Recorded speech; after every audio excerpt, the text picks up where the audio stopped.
Well, the sun is setting on the 2024-2025 ISU short track season, but I can assure you, with one final session of races still to come, the best in the world will not be going quietly into that good night.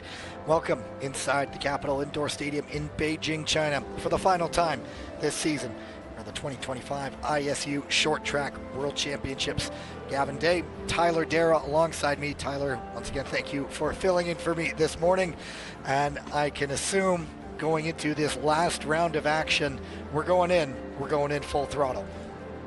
Absolutely, Gavin. It's always interesting on day two. We're going to have a number of athletes from yesterday who had success looking to continue it today, and those who faced challenge and disappointment getting refocused with a fresh look on today's racing to change their fortune. So it will be some exciting racing ahead.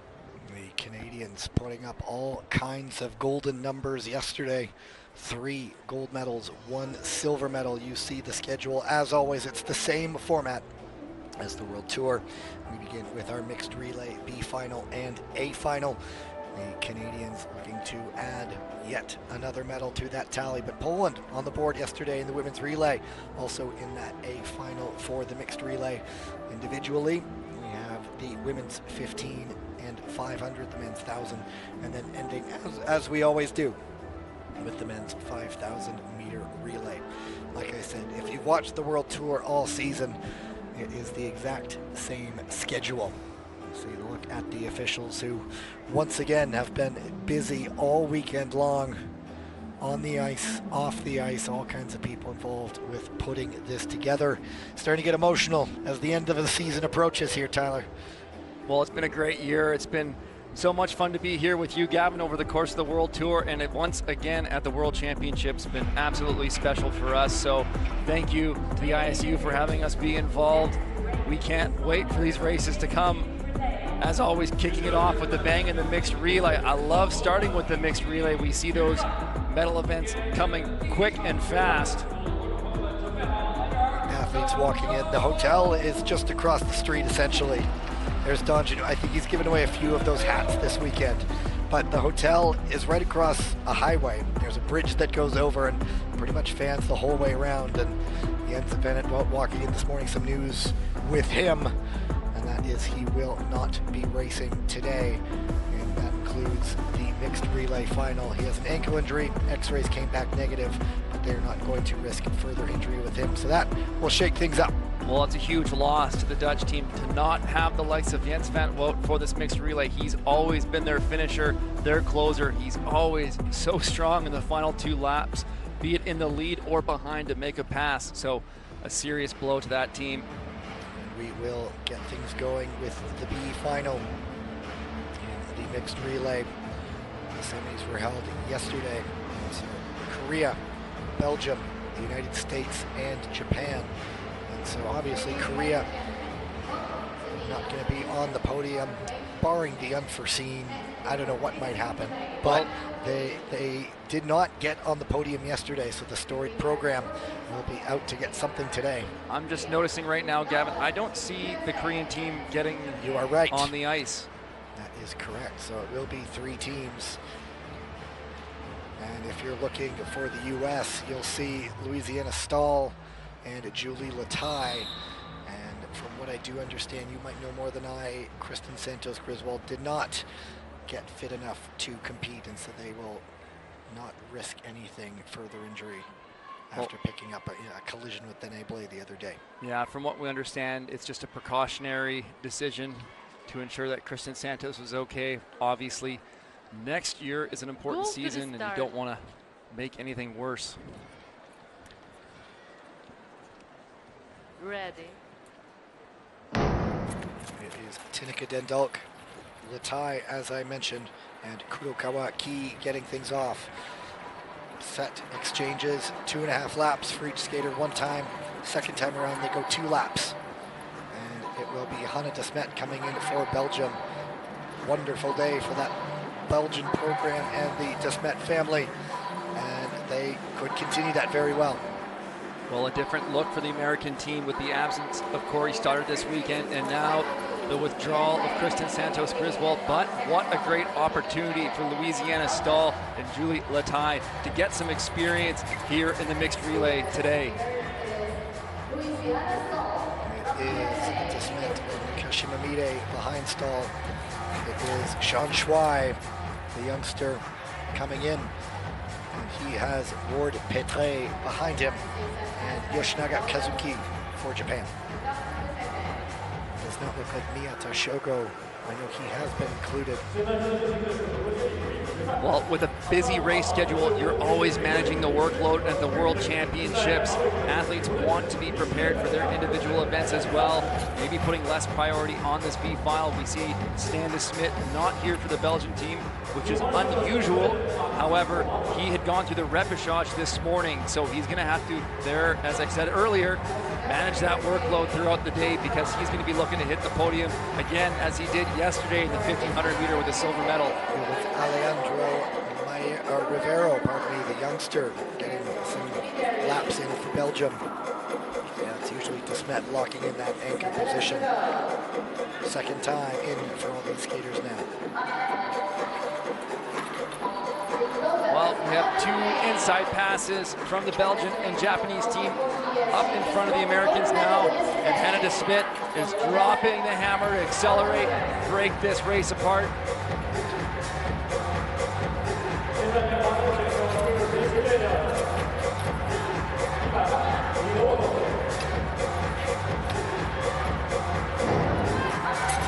There's the gun signifying one more exchange to come. Team Japan setting up a pass for this exchange. Ayashi Kose carries the speed wide. Whoa, Rivero pushing him out to the boards. Here's the bell. Ayashi get him for the finish. Hook tight. Oh. I think Rivero got it in the end. A feisty skater like Hayashi around you. Some good work by Rivero holding him off. Well, a great defensive track pattern there from Rivero. Really good awareness of where Hayashi was looking to try to make a move. He could feel him on the outside. He really carried his speed wide on the exit, making that increasingly more difficult for Hayashi. Looking around the long way.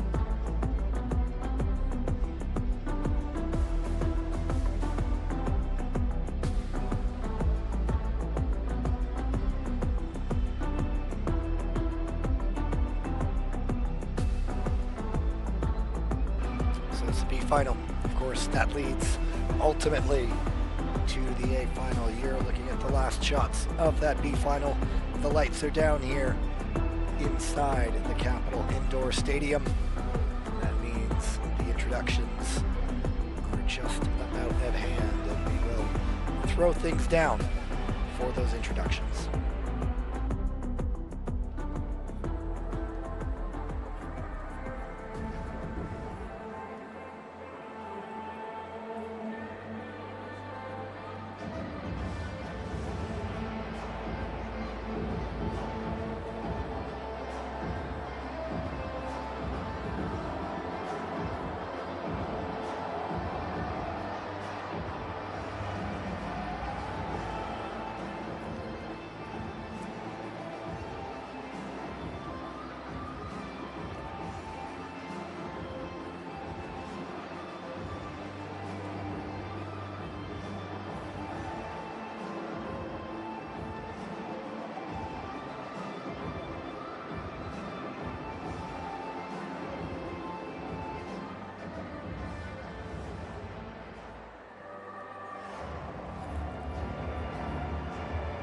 Ladies and gentlemen, the final in presentation with the next team relay.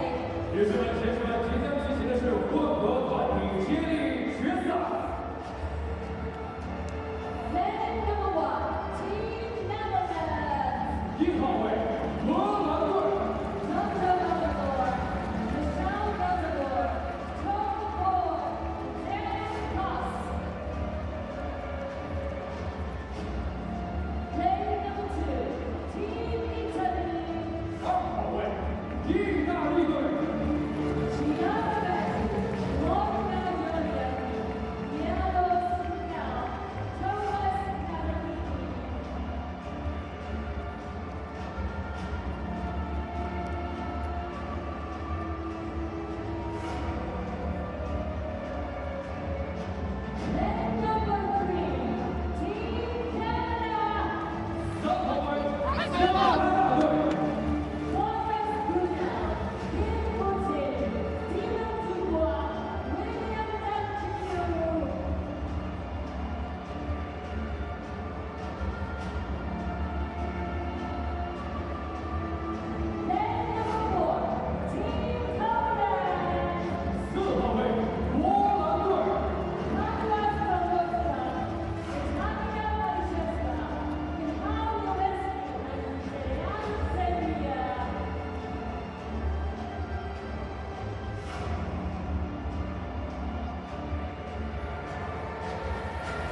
So it's Dan Koss in for Jens van het Wout, alongside Toonboer and the Velzebor sisters.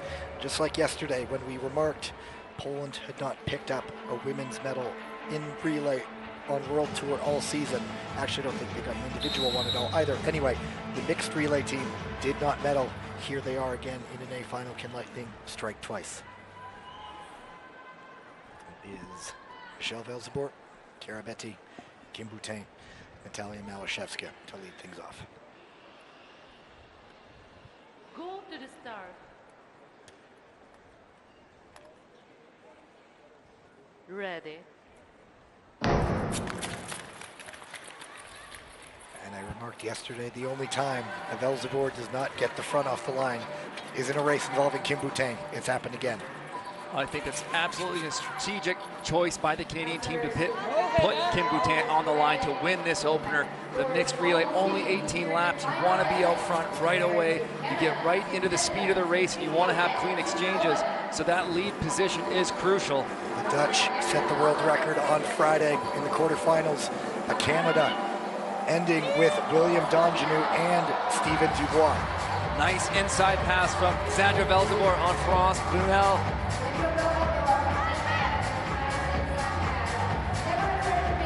But Dan Koss will be going up against the likes of William Dongenou here. And Thomas Natalini for Italy, DNA Cellier for Poland. And that means it's Orr, Dubois, Pietro Siegel, and Michał Niewinski. First look at the anchor legs.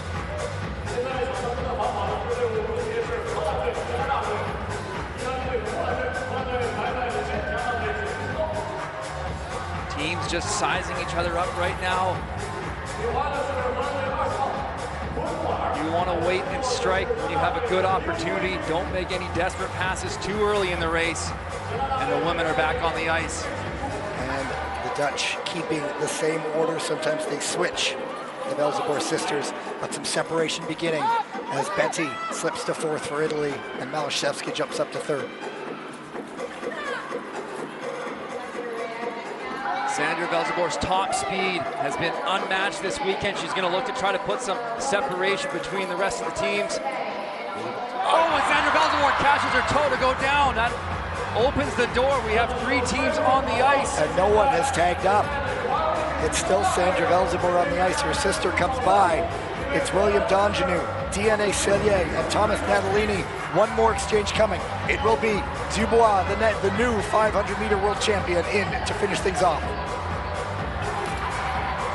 Well, Steven Dubois winning that 500-meter yesterday. He has the speed. Pietro Siegel up the inside of Nowinski. Bell out. Nowinski goes down. Nowinski down. There's a tag. Dubois so often flies off the front. Siegel won't give up, but Steven Dubois keeps the gold medal train rolling for Canada. And who is going to get bronze? I think it is still Poland, but the celebrations continue for Canada. Incredible by them. Gold medal number 3. Oh wait, 4. 4.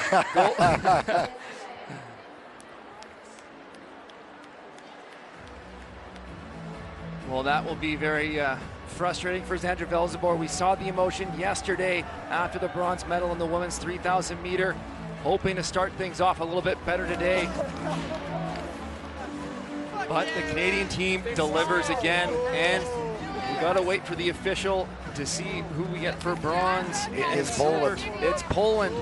Back-to-back medals in relays for them. First for the women yesterday, and now a bronze in mixed. And a silver medal for Team Italy, staying clean, clear of incident. Heartbreak for Sandra Velzebor. She was looking very, very good. She still does have the 500 meters to come. And if there's a small measure of consolation for that, is that she looked very quick. She did. She's gonna have to get that out of her head. You can see her kind of rotating her ankle around. Sometimes those falls when the toe digs in can be very dangerous. You put a lot of force, a lot of torque through your fibia, tibia. Injuries can arise from that. Let's see if we get another look at it right here. Watch, I think it's the right foot on this pivot. Yeah, you can just see how it shoots out. Right up to her feet though, so seems to be Now, okay. this is the incident with Nowinski after the nice pass from Pietro Siegel. Nowinski gets back on the heel. As soon as you get that weight too far back, you just can't pull yourself forward into position. Can we say it's physics strikes again? Yes, you can. And a look at Stephen Dubois bringing home another world championship title for the Canadian team. Getting used to this feeling, the entire team. They won the Crystal Globe on World Tour, but this is an event where you have to peak for one weekend, and oh my goodness, is Canada ever doing that? Well, we've seen this story somewhat unfold over different World Tour stops as when a team gets momentum and it just rolls. The Canadians had that momentum in Montreal. The Dutch had that momentum in Tilburg. The Canadians have that momentum today.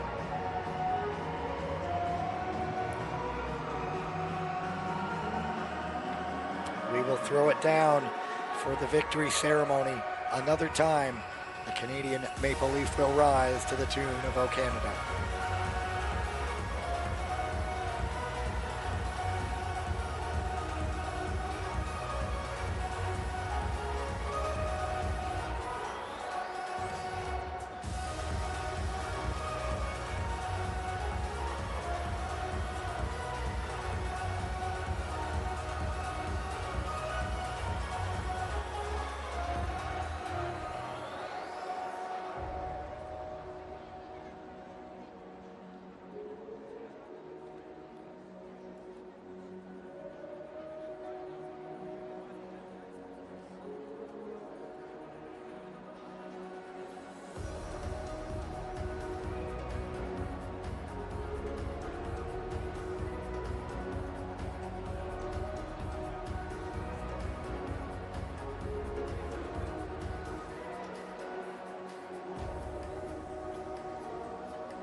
Ladies and gentlemen, the victory ceremony for the CNSG 2025 ISU World Short Track Championships Beijing Mixed Team Relay. 女士们、先生们，华体集团2025年北京国际滑联世界短道速滑锦标赛混合团体接力颁奖仪式现在开始。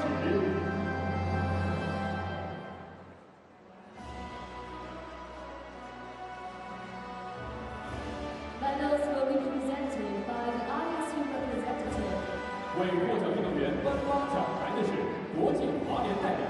Mrs. Swana Silva Archer.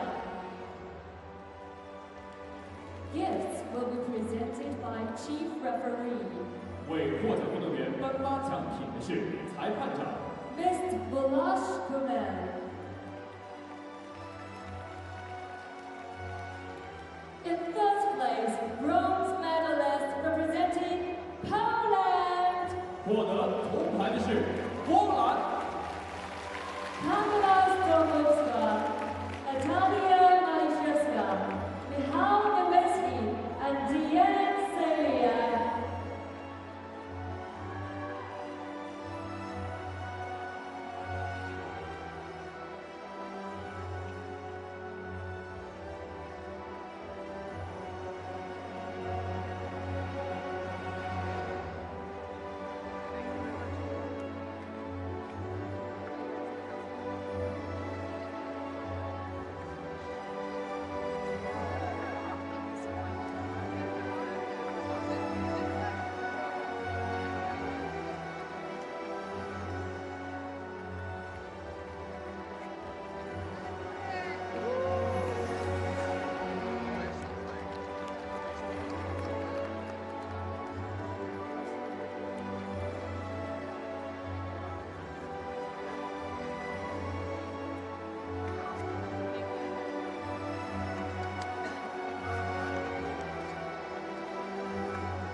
Team Poland! 波兰队。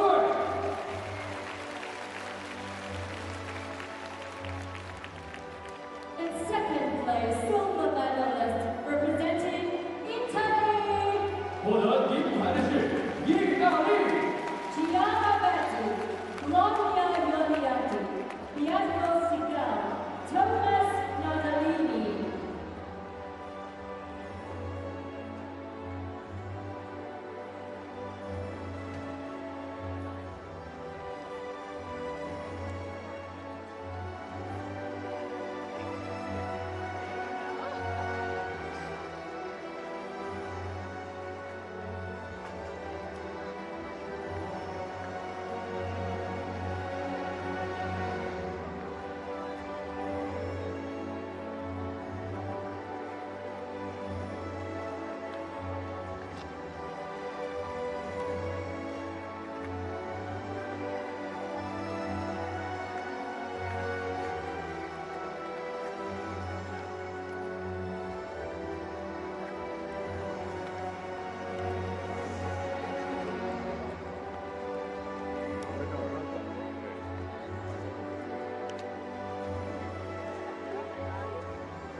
Ladies and gentlemen, please rise for the national anthem of Canada.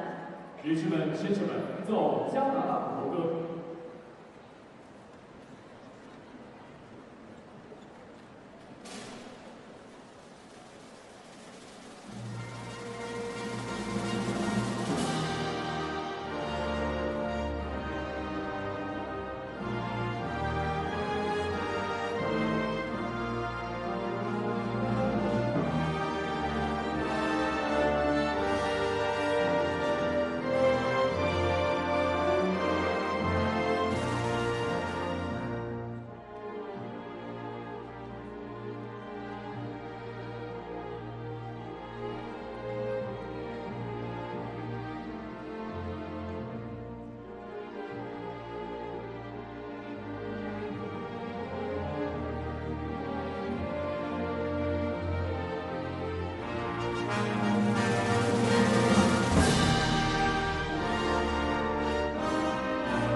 That tune has been played 4 of 5 times now here in Beijing, and there is still plenty more to come. I would not bet against hearing it again. Canadians golden once again in the mixed relay. Italy on the board with a silver medal in the mixed relay. Poland, a second relay medal, this time a bronze to go along with the silver yesterday from the women's relay. Tyler, I don't know what you talk about that momentum going in, but everything going the way of the red and white. Well, sometimes you just have those weekends. It's hard work, you know. It's training, it's practice, it's dedication, it's putting it all together, and sometimes you need a little bit of luck to come your way as well, and that's what makes things happen. We now roll into our first ice resurfacing break. Always just a little bit of the tease with those mixed relays. On the other side, in our next segment, we have the women's 1500 meter semifinals and finals and the men's 1000 meter quarterfinal. As always, keep an eye on some of the features and elements that we've put together for you from this week in Beijing. So we'll see you on the other side in, well, about 15 minutes time.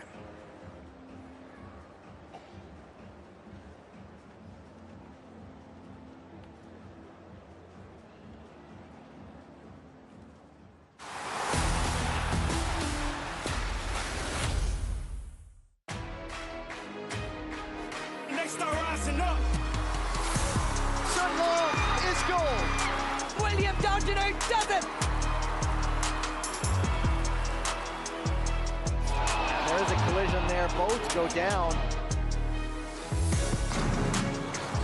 He is just too good at the moment.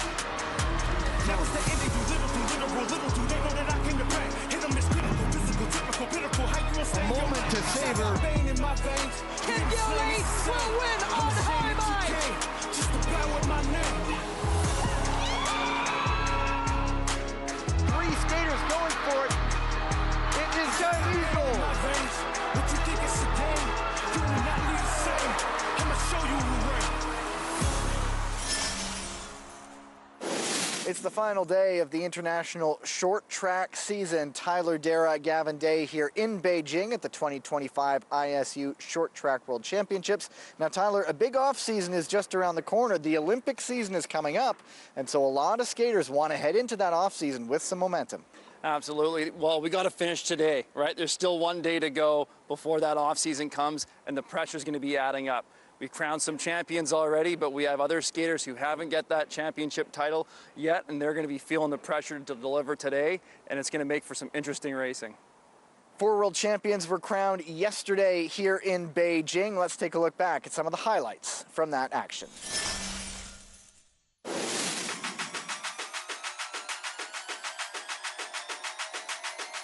Might not have a more star-studded final. Donjanu, Park, and Vanuatu. We are off to a bit of a slower start, a little bit more manageable pace, but that is going to change drastically. And Lucas Speckenhauser gets caught up. I think there was a clash of the blades there that puts him down to the ice.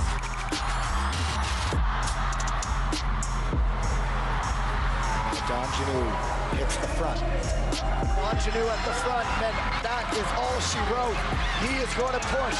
This is Donjanu's preferred distance. Donjanu taking off for gold. And Desmet right behind him models the celebration. It's great, you know, great way to conclude that distance after such a great year. So definitely felt better than yesterday, and yeah, I felt kind of a good mood, a good groove, and skated well. So happy about it. No shortage of great skaters in this race. Ariana Fontana makes her way around the outside. Courtney Searle following closely behind, but continuing the pass right to the front of the race. Up the inside, Desmet again. What a move! Third to first at the bell. Hannah Desmet coming around to a world championship. Feels amazing. Yeah, after last year, I really wanted to prove that I could win this 1000, and I did it. So I'm really excited. It was a lot happening the whole race. So it was a really exciting race. I really picked the right moment to just give it my all, give it all my speed, and I made it.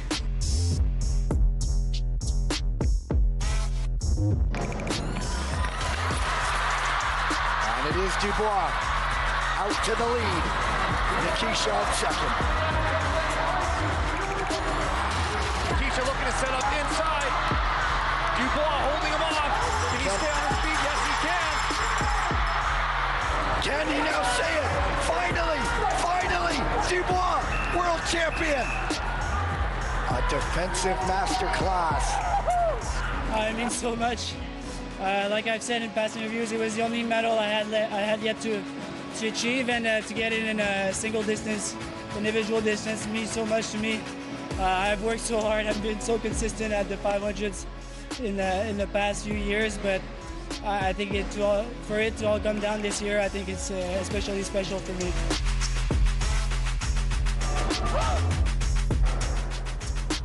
It is maybe the one time a Belzebor sister does not take a lead off the start, and that is when Kim Boutin is in the race.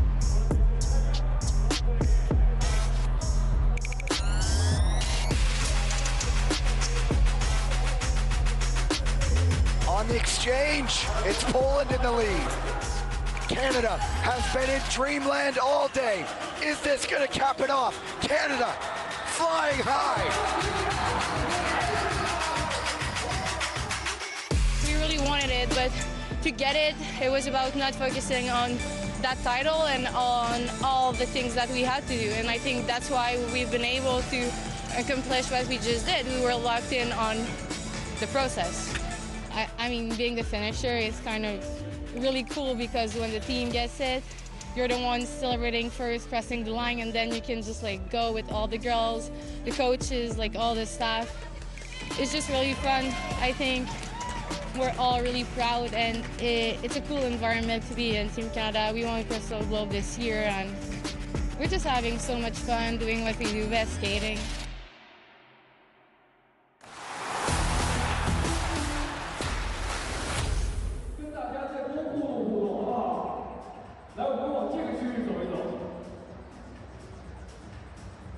有没有想参加活动的朋友？有没有？看来大家不是很积极，不是很踊跃啊！在我身边有这么多人。好，首先是这位小朋友，好不好？来，我们先让一下，给摄像老师一个空间。我们接下来要玩的这个游戏啊，小朋友您听好了。我们待会儿呢会在屏幕上方放一张图片，这张图片呢是被9宫格给覆盖住的。 然后我们的导播老师呢会依次翻开9宫格，只要能够猜中这张图片是什么，我们就把这张图片送给你，好不好？行还是好？好，那我们看一下大屏幕上是什么。来，我们的导播老师翻开，第一个屁不溜秋的，谁也看不出来，对不对？来，我们看一下第二个是什么？露出了一点点脚。 能猜出来吗？能猜出来吗？猜不出来，这个哥哥说，哥哥再帮你翻下一张，好不好？来，我们看第3张，这个位置，来，能不能看得清楚？能不能看得清楚？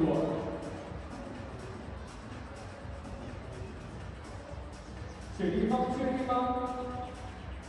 我们看一下是不是水立方呢？最后的这个答案是什么呢？ 我们再翻一张，我们看一下，如果中间的这张翻开了，你能不能够猜得中？是哪个场馆？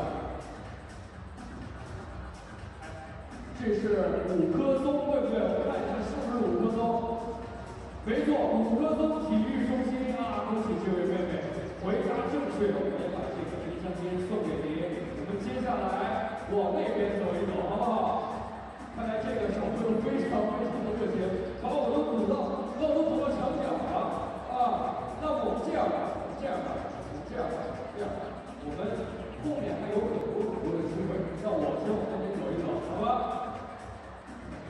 我们的小朋友。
不要灰心，我们后面还有很多的最后环节，那我们这一轮就要结束了。我们再来一次掌声欢呼，送给这片场地！3、2、1，掌声欢呼！我们一同期待接下来的比赛啊！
Ladies and gentlemen, the next race is semi-finals of women's 1500 meters.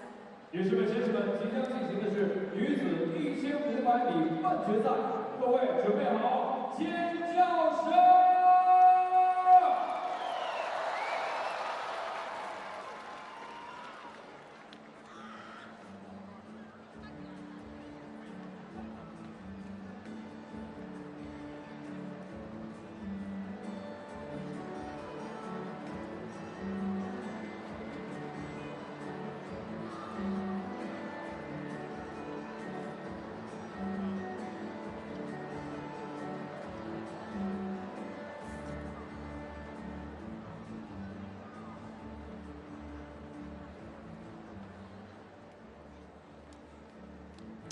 Back to the action here. Women's 1500 meters semifinals coming up.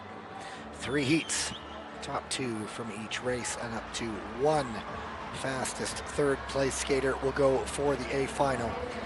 And heat number 1 is headlined by Hannah Desmet, yesterday's winner of the women's 1,000 meters, just continuing her impressive form that she really showed in the back third of the World Tour, that European swing, was when Hannah de Smet really started to show. After, I mean, she's been good all season, but she's been looking dominant in a lot of her races. Everything's just been starting to click for Hannah de Smet. She's been putting it together. She's been strong all year, as you mentioned, Gavin, but just kind of a few incidents that moved her from podium finishes, but skating clean all weekend long here in Beijing. So let's watch for her to continue that.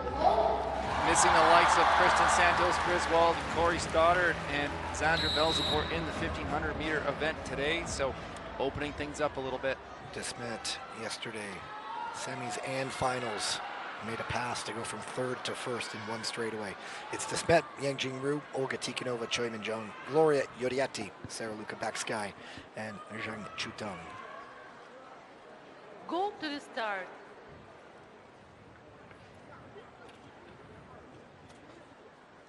Ready.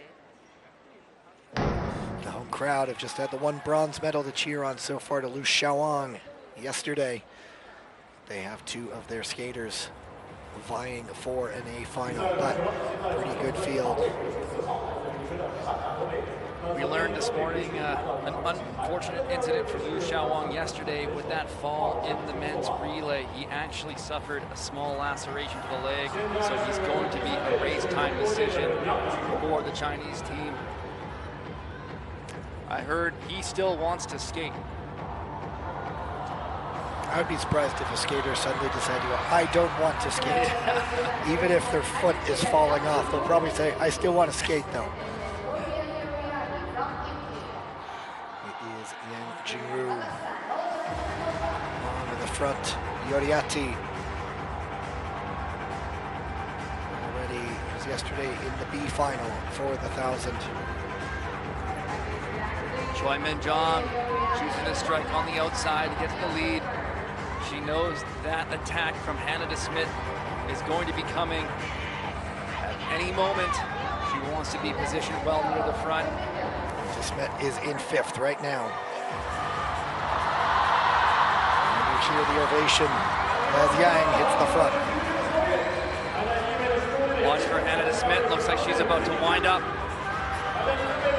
Here she comes. Choi Min-jung responds. The pace quickens up. A little bit of a slip from de Smet there on the outside. Uncharacteristic a bit. We've heard the ice is a bit dry.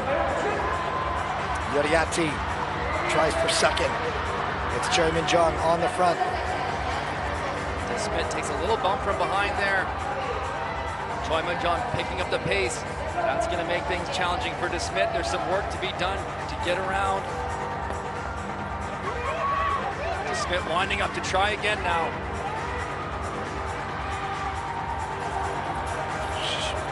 Now she goes to third. We're trying to. You've got to keep your feet moving on those outside passes. You can't afford to pivot for too long. We'll go again on the outside to second. If she can make it stick, can she get around Choi? As if there was a question that she wasn't going to. Yes, she does. And she goes first. I think it's going to be close for Yoriati and Choi for second. My gut says Choi hung on, but we will see. Well, we saw some outside moves from Hannah de Smet yesterday. She did a terrific job there. One thing in the past she struggled with sometimes getting the hands. You really got to watch that left arm as you're reaching it in on the corner to make that turn, that you're not making contact with anybody. You could see Hannah de Smet just being very cautious with that arm to ensure that she wasn't making any infractions on the skaters inside of her on the corner. So wait the photo, but nothing is getting reviewed for penalty or advancement purposes. De Smet yesterday, it was masterful moves up the inside. Today, it's smooth sailing on the outside for her. There it is. It's Choi, 224.198 in second. Gloria Yoriati, we'll see if a 224.216 holds up. You've been pretty good all weekend. What's your gut saying there? Well, it's a strong time, but I think we can see faster. So Gloria Yoriati will be watching. One thing that will be going for her is that there's not going to be, I think, too many skaters pushing the pace right away. We may see a little bit more of that relaxed start, but probably similar to this race. So I'm not going to make a prediction on that just yet. I think that one may not be quick enough, but can always be proven wrong. And again, there's possibility for advancement, and that's going to knock out the time altogether. As we all know, so often in these 1500s too, you can tell from the first few strides if it's going to be really slow or a quick one. Heat 2, Ariana Fontana, Gung Lee, Nakashima Mide, Zoe Deltrap of the Netherlands, Kamila Stormowska of Poland. She actually ducked away after the podium because she had another race to prepare for here. And then Courtney Sereau, silver yesterday in the 1000, gold in the 1500 at the World Tour stop in Tilburg in the Netherlands.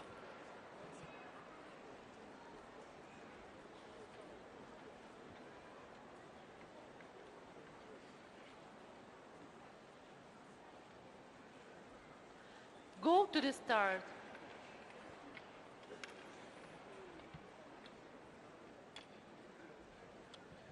Ready. Deltrap this morning when she was walking over from the hotel with Jens van het Wout, and as he was getting the autograph seekers going by, she was just calmly watching and waiting.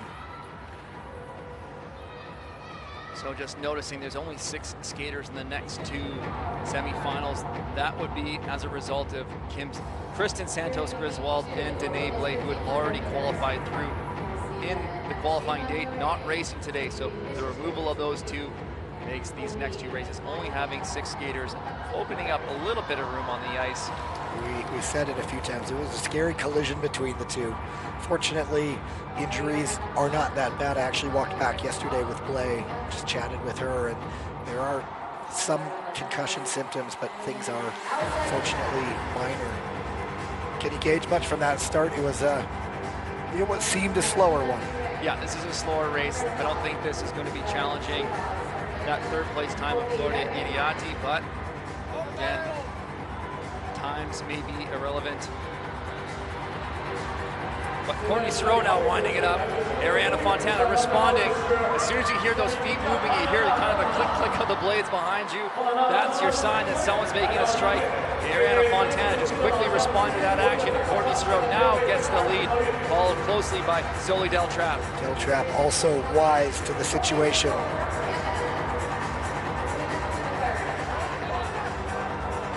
Fontana ramping things up again. Courtney Sereau just putting in those powerful crossovers on the exit to accelerate her speed. That makes it challenging for anyone looking to make a pass, because you have to try to accelerate to make the pass, but if the skater in front of you is accelerating at the same rate, you're not going to have anywhere to go.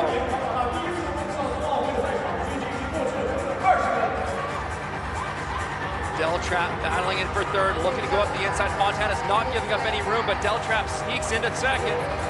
That could be integral for her finish here. Watch Stormowska now. Ariana Fontana, a little bit of a gap there in 4th. There's the bell. Fontana with work to do. Courtney Sereau driving it around. Sereau, so much confidence right now. Stormowska tried to go for 2nd. Takes out Deltrap, but that benefits Fontana, who crosses the line 2nd. That will get reviewed. That would have been a position for advancement if there is a penalty, but that does not take away from Fontana crossing the line 2nd.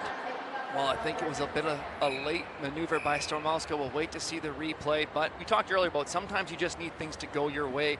Ariana Fontana would be the beneficiary of that fall, finishing in 2nd position, and she was already fallen back to 4th, so she was not sitting in a position to qualify before that last corner. But Stormowska, knowing that top 2 places are what's going to secure you to the next round in the finals.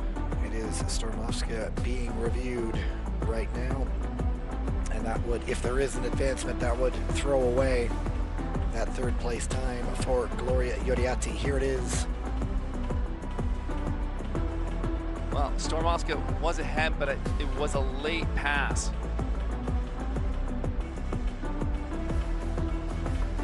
Always watching the arm. If there is an arm block, it looked out in front of Stormowska.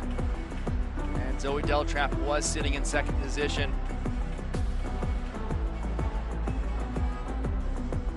You gotta be tough in this sport. You gotta be fearless.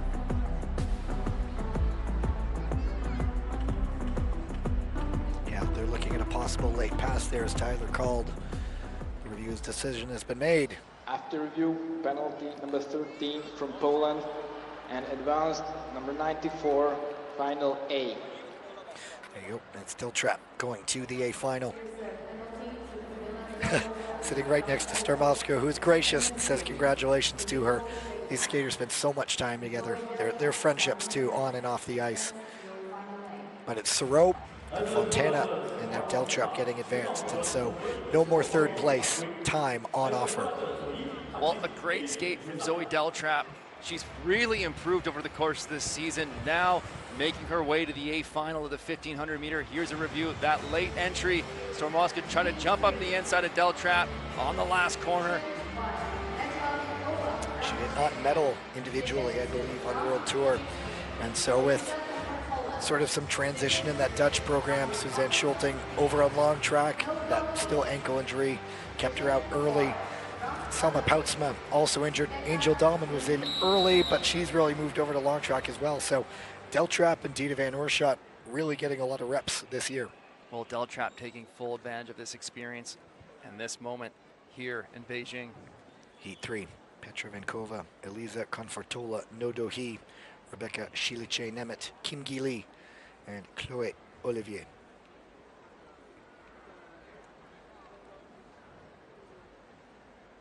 Go to the start.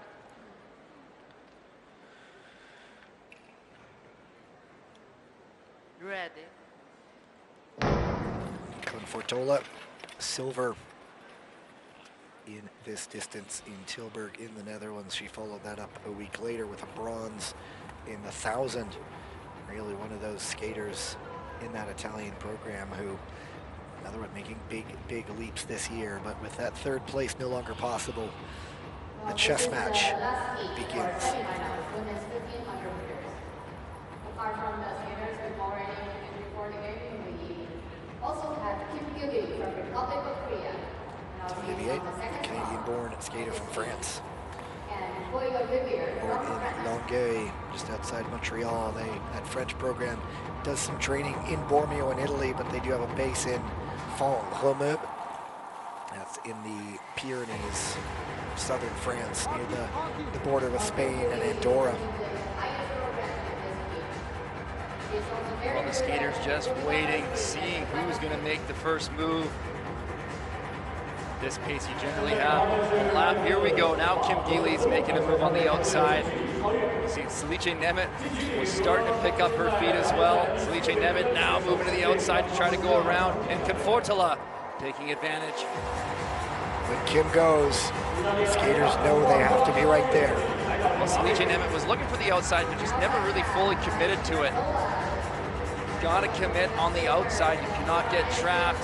Shiliche Nemeth now up the inside. No Do-hee making a move. Kim Gi-lee responding beautifully. Confortola gets flanked by the two Korean skaters. One inside, one outside. And they are in the driver's seat for now. We know how quickly that can change though. Confortola now trying to build some speed. She's going to want to look to go around the outside of No Do-hee. Will she carry it right by Kim Gi-lee? She will. Confident move by the Italian. Shiliche Nemeth into third. Confortola building some speed, making a bit of a gap. Kim, the only one able to keep up with her. It's coming up to 1 to go. It's looking like these two will be the ones slated to move on. Kim makes the move. Confortola just looks over her shoulder, sees everything is fine. Nothing to be reviewed. And they will go into the A final. Two Korean skaters looking to get their country on the board in the medals. Well, Kim Gi-lee and Elisa Confortola just showing their class among the field here, leaving everyone in their wake.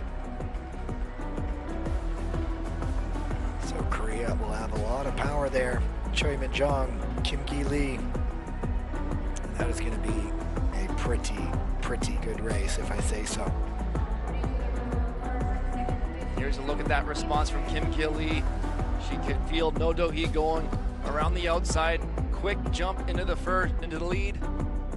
And now Confortola's move, striking back. Kim Gi-lee had a beautiful little inside pass right here on Confortula. So relaxed, making it look effortless up the inside.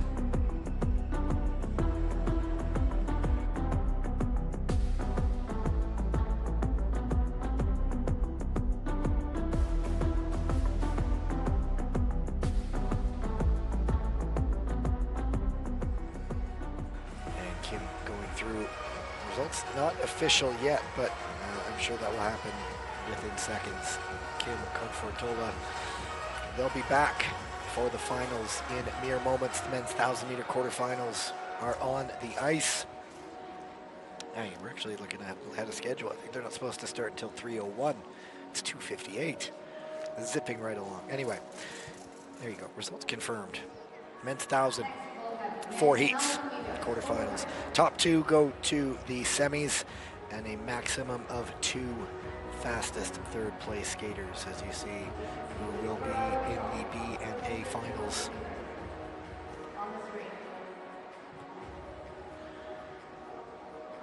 Men are on the ice.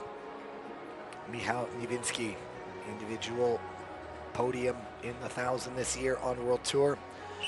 Jung-Sun Woo, Moon Won-jun, Pietro Siegel, and Conte Vercock.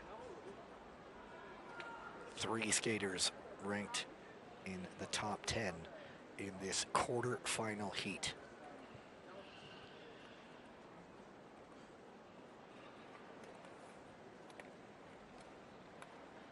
Go to the start.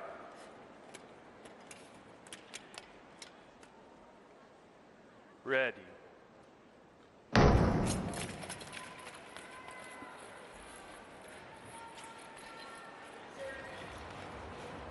got to look at Niewinski's trademark swipe of the kit 3 times and then the tent of the fingers on the start line.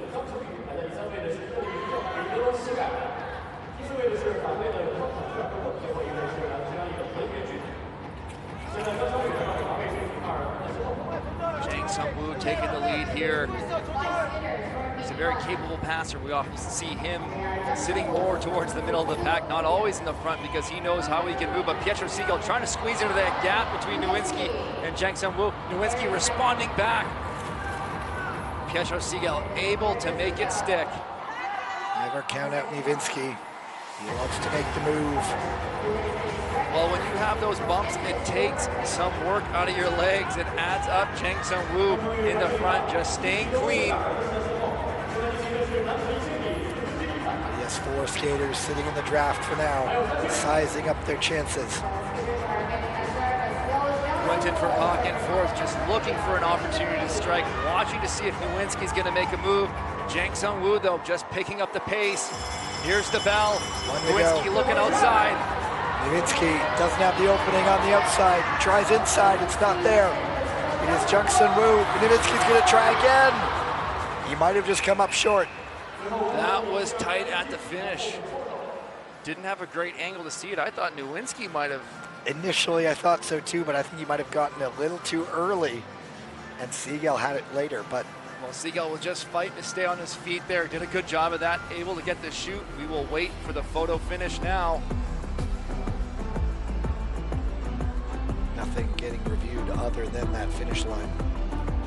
There was Siegel just catching the toe of his blade on the heel of Jang-Sung Woo there. Some acrobatic maneuvers. Great strength staying up.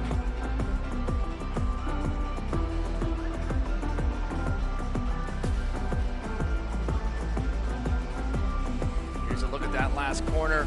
Get a better view of the finish.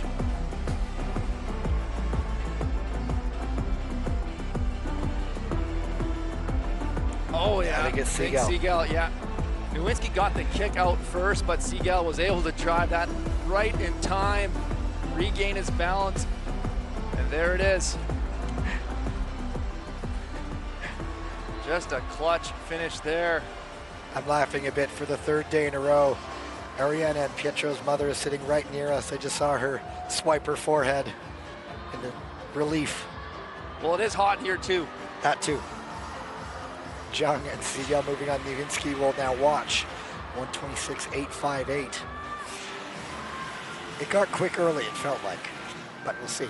I'm not the expert. This guy next to me is. Well, you know, Gavin, if we refer back to the qualifying day, I think we had around 10 or 11 rounds in the 1,000, all of which went 124 or faster. So 126, quick ice here. I don't think that time will stand. We have a very fast race in heat number 2 here, quarterfinal, sorry, the 1,000 meter, with a lot of horsepower. The pace is going to be pushed with the likes of William Danjanu on the ice with Standis Smith. The defending 1,000-meter world champion, the winner yesterday in the 1,500, and the silver medalist from the 1,500, De Smet. Also here, Thomas Natalini, Sun Long, Felix Roussel. 5 skaters, all guys who can win given the right situation. But there is the home nation favorite, Sun Long. This will not be a slow start. Go to the start.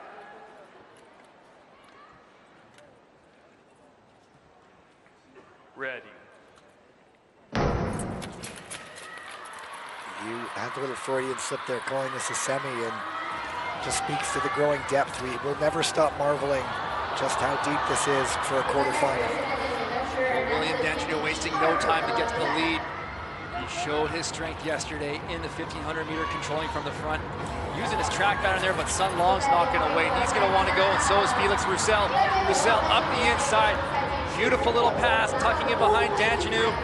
Roussel did pick up a win in Beijing during the World Tour, so he knows how it feels. Well, Roussel also has a great defensive track pattern. You see a little bit deep on the entry, cutting it tight, just holding up some skaters behind him. Danjanu now accelerating out of the corner. Standis Smith with work to do from 5th. Felix Roussel using that track again, shoulder checking. Just being patient. He knows Sun Long is tracking him down as Danjanu accelerates again, dropping the pace down, 8-9. Whoa! Sun went on the inside. Roussel tried to cover. It didn't work, and look at that. De Smet into second after all that said and done. It's Danjanu in the lead. It's a carbon copy result of the 1,500-meter final yesterday. Well, De Smet knows what a tight group of skaters that was. There was going to be some bumping, and sure enough, there was, and Standis Smith capitalized on that just beautifully. And so the incident that's being reviewed, you might have been looking down. Sun tried to make a move up the inside. Roussel tried to cover, and then that's when there was sort of some bumping and some off balance, and Roussel almost stayed up, but then lost it going around the corner. So Gavin, you'll get a look at it. I blinked for a second. You did. I saw it. And there, a catch of the heel of the blade from Roussel that just sent him off balance, and then catches the blade of Natalini. So here's another look. What they are looking for is that possible contact from behind. Yeah, it just doesn't take much. If your hips just get pushed at all, we've seen time and time again when that hip position is lost, skaters get back on their heels. It's very hard to save, and that puts you down. Felix Roussel able to stay on his feet initially through the contact, but then a second click of the blade on the next straightaway put him to the ice. And so we will wait. Roussel was in second. That would have been in a position to advance, and so that is what that could lead to. But yes, what they're doing is possible contact from behind for that incident. Of course, for something like that as well, you never know, there might be a possible lane change, but with Roussel crossing over, but from the looks of things, they are just looking at that little bump. The cheer, by the way, is Liu Shaoan on the ice. Rock star here in China. And no punishment is given out. Danjanu De Smet moving on. Sun Long, a 124, 171. So you mentioned that 124, certainly quicker than the first heat.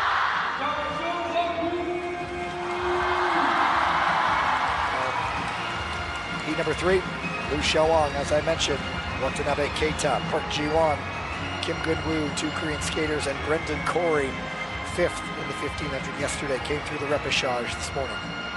Well, Brendan Corey and Park Ji-won both like to push the pace at the front, so I expect another fast race here.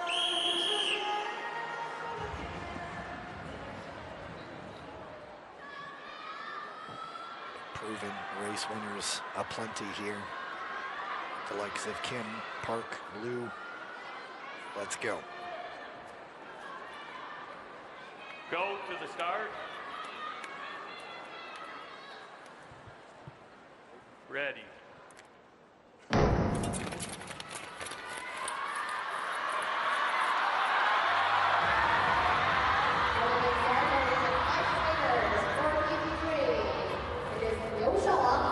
Liu Xiaowang pushing the pace off this start.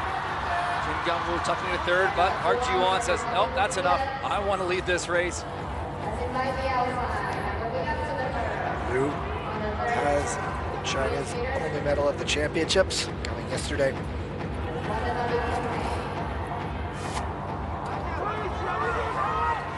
Watanabe.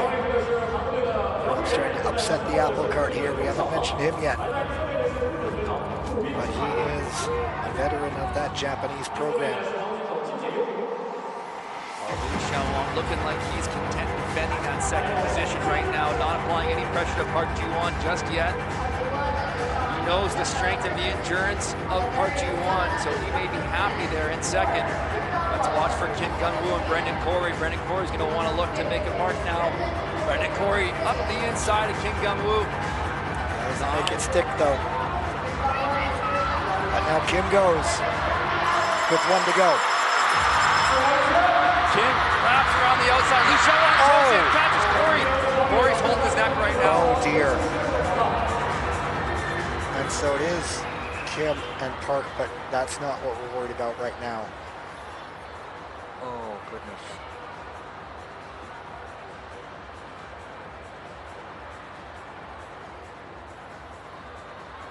He is wearing a neck guard. And hopefully that spared something far worse, but Brendan Corey caught up behind Liu Xiaowang. And medical personnel are right there. We just cross our fingers now.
And so Brendan Corey is off on a stretcher.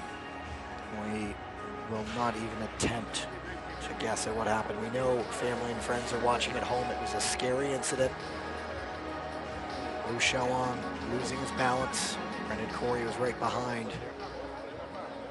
Reaction from the medical staff was immediate. He is taken off on a stretcher, and we do hope for the best. Brendan Corey, one of the really nice guys on tour.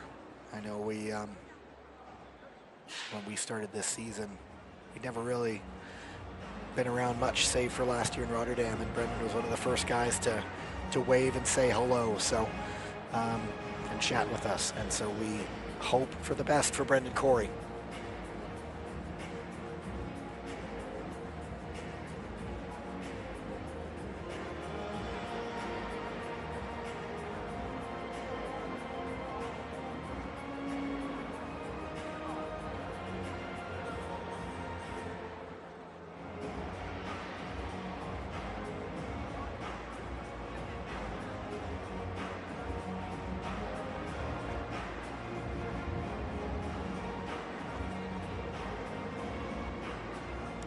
It's difficult for everybody to see an incident like that.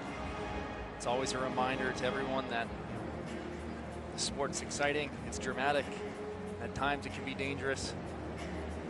We have the other skaters in the final heat here looking on, hoping for the best there for Brendan Corey. And we'll reiterate, it was a fluke.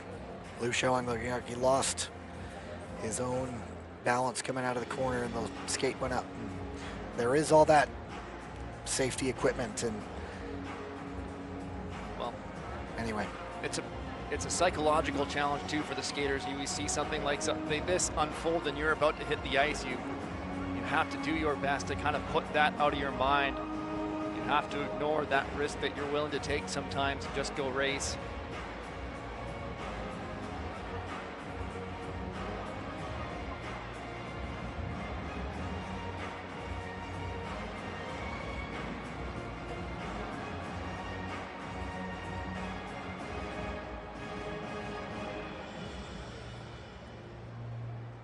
Looks like they have opened the gates. So heat number 4, men's 1,000-meter quarterfinals coming up. And then we will be turning right around for the women's 1,500-meter finals. And so we will get back to the action. Thinking good thoughts for Brendan Corey. Heat number 4, DNA Cellier, Stephen Dubois, Dan Koss, Adil Galiakhmetov, and Furkan Akar.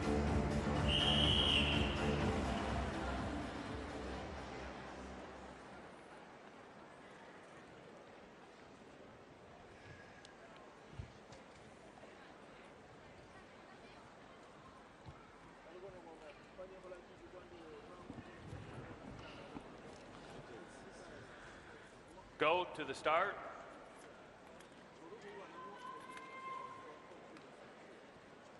Ready.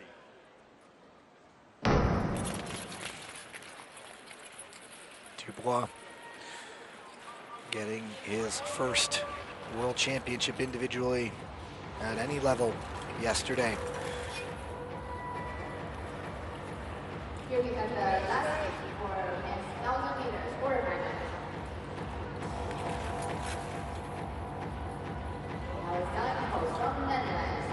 Well, a lot of sprint power in this race with the likes of Stephen Dubois, Furkan Akar, and DNA Cellier. Dan Koss pushing the pace out front, maybe hoping to fatigue these sprinters a little bit before the final pushes of this race. A lot of speed.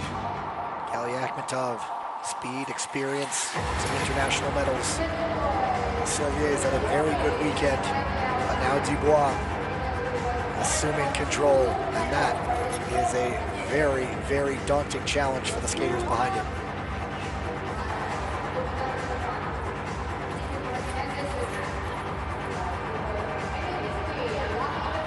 Galiakhmetov looking up the inside of a car, he makes it stick. Bell lap coming up here. Stephen Dubois still in control of this race. Dan Koss protecting in second, shoulder checking, no one's pressuring him right now. We'll wait for the finish line. It is Dubois and Koss. Gary Akhmetov made it close, but it looks like the Canadian talisman will move into the semifinals. As well, Koss.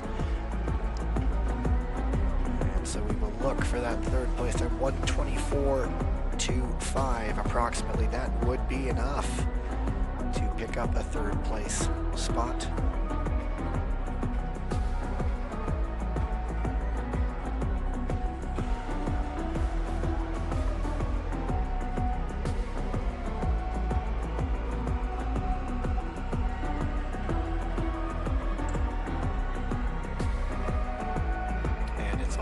Dubois and Koss through.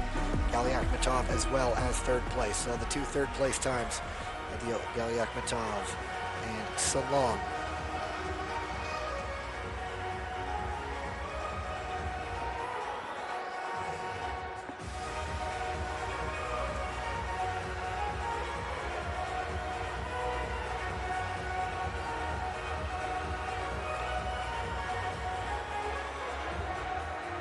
As you see, who is moving on to the semifinals, a couple Canadians, all three Koreans.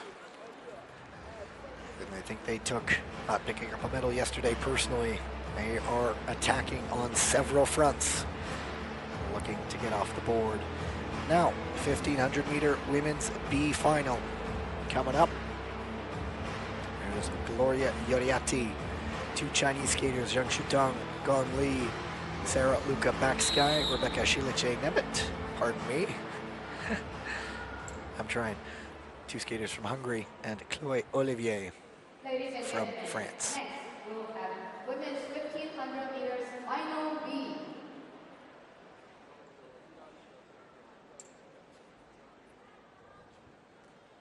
Position 1, from Team Lead, Gloria Yuriadi.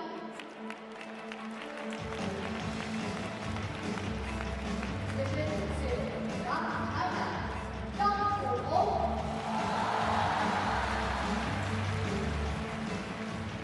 Position 3, from Hungary, Sarah Luca Backsky. Position 4, from China, Gong Li. Position 5, from Japan, Nakashima Mirai.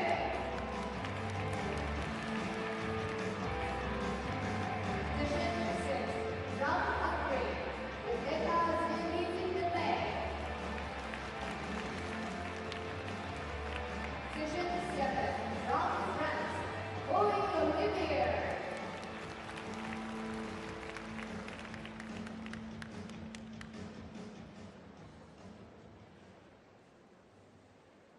Go to the start.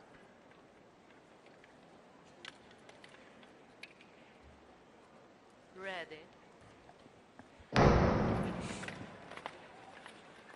As you always mention for these B finals with the Olympics on the horizon, so many skaters, countries, and trying to get results to build their resumes for inclusion in Olympic teams and future teams heading into next season. Well, we talked about it, Gavin. There's always potential, depending on the country and what their selection criteria are. There's often qualification standards or results which can be achieved to qualify you or pre-qualify you even for an Olympic team, or sometimes it's a series of competitions they may use this World Championships and the Fall World Tour events to select athletes to their Olympic team. So these results are always important, and again, your own personal pride and the pride of your country wanting to represent. And also in the eternal battle for funding and sponsorships, you can say, hey, I came 8th, 9th, 10th at the World Championships. Imagine what I can do with your money behind me. Well, top 10, saying you're a top 10 contender in the world carries a lot of weight, especially going into an Olympic year. And on the outside, we have Chloé Olivier. Speaking of one of those smaller programs, the French side building towards 2030, but they show signs of life, and It'd be a great sort of feather in the cap to get a B final result here for Olivier. Well, the French team is led by their coach Thibaut Fauconnet, a very decorated skater in his own right, now leading the charge with his team. It is Nakashima on the front. We have a collision on the straightaway. Just the slightest of bumps, almost just easing down to the ice. I think that was Gong Li who's gone down. It is. Nakashima still pushing from the front, but Iriati taking a look, not moving just yet. Still, Nakashima. Iriati has the ability to exploit those smaller openings. Here comes Iriati. You can see that set up wide, hook it tight through the straightaway, up the inside, but Zhang on the outside now, applying pressure on Iriati, looking to get to the front. You hear the roar of the crowd. She hasn't completed it just yet. There it is. Now to the front, just in time to get the bell. Zhang Chutong. That extra little push from the home crowd. It doesn't matter that it's a B final. Zhang will win the race.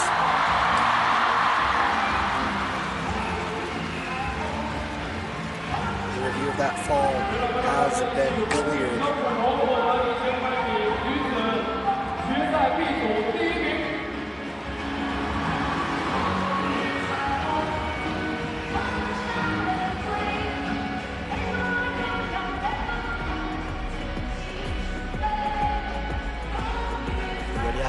Thought she almost had it there for a bit, but Zhang, there's the incident.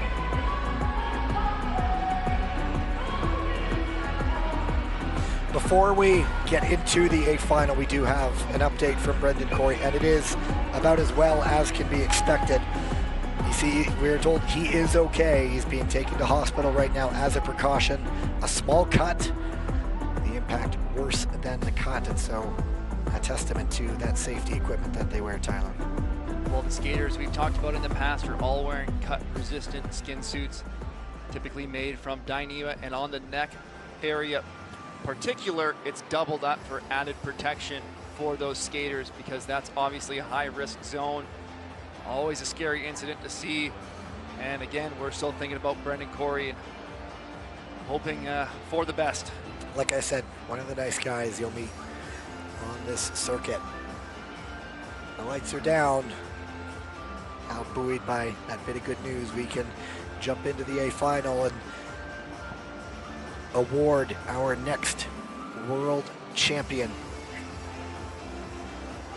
And pick your poison in this one. So much strength in this field. Cannot wait to get this one going.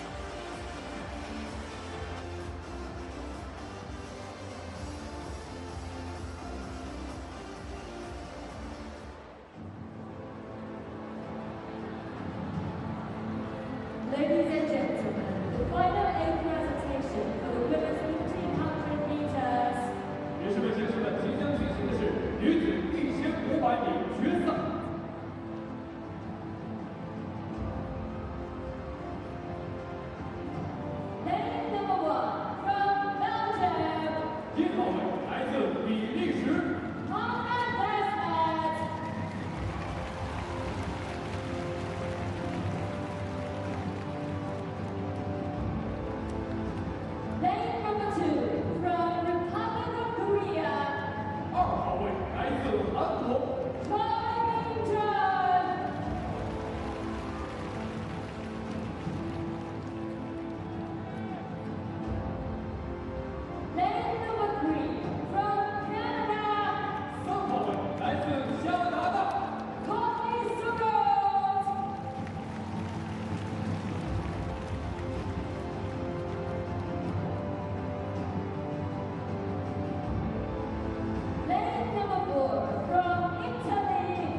的全场观众朋友们一起来为我们决赛的运动员们来点掌声欢呼 ！Ready, let's go! So let's take a look at who's in this final. The defending world champion, the distance winner on the world tour circuit, Hannah de Smet, Courtney Sarot, who has won this distance on the world tour. And yeah, I mean, let's just get this going. Don't forget Ariana Fontana. Who? Oh yeah, that woman. She wins a lot of Olympic medals.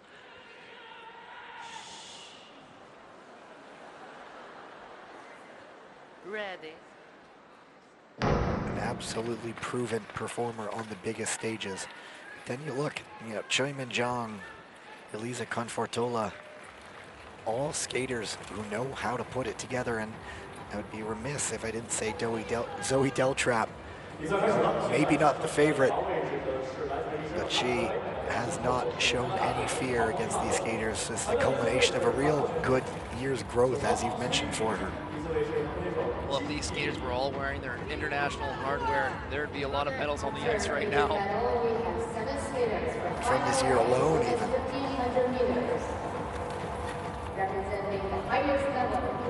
Confortola.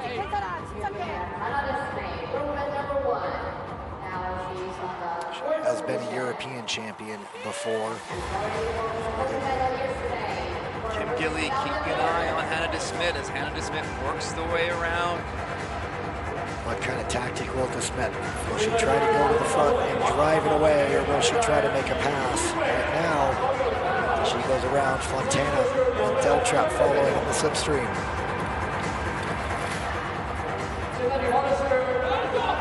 Choi Min-jong now making her move. She doesn't want to wait any longer. Nice, clean, quick outside pass to the front. Still a ways to go, 6.5.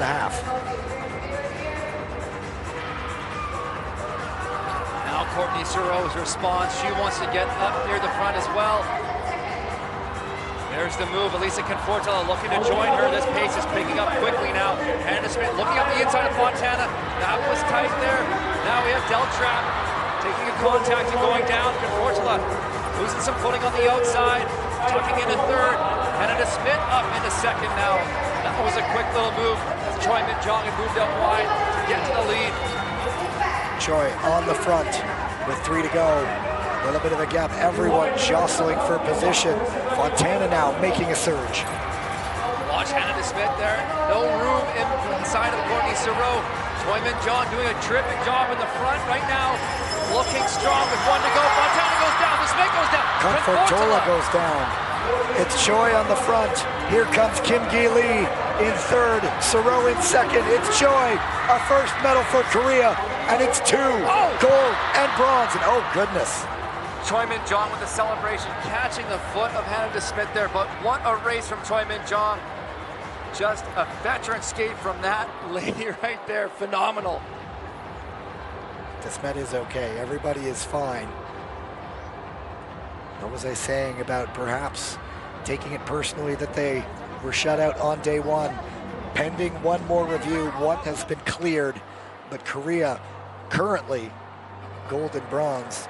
And it's Choi Min-jong and Kim Gi-lee, as you like to point out, the skater who once said her hero is Choi Min-jong. But it could be a second silver medal for Courtney Sarot as well. So we'll try to see what the remaining review is about. Well, Choi Min-jong skated that race to near perfection, making her move at the right moment. Great track pattern from the lead, making those accelerations to have it increasingly difficult for anyone looking to challenge her in the lead. Great skate from Choi Min-jong. So the first incident was, I believe, Fontana falling on her own. That's what took out de Smet, and then delayed reaction to get Confortola. Well, here's a look. This is an earlier move, that tight inside pass. De Smet, there's a little bit of a collision on Deltrap. Results are official. Fontana went down. That caught de Smet, which caught Confortola, the domino effect. It was just a matter of who stayed away from all the drama. And it's the 3. Choi Min-jong, Courtney Sarot, and Kim Gili. Gold and bronze for Korea as they get on the board in the medal standings. What a performance. Love the reaction.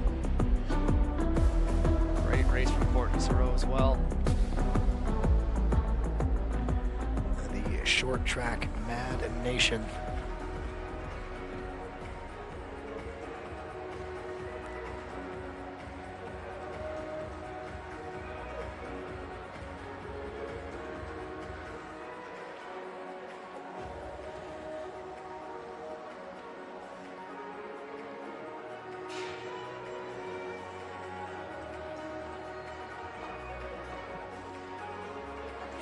Maybe we'll throw things down for the victory ceremony.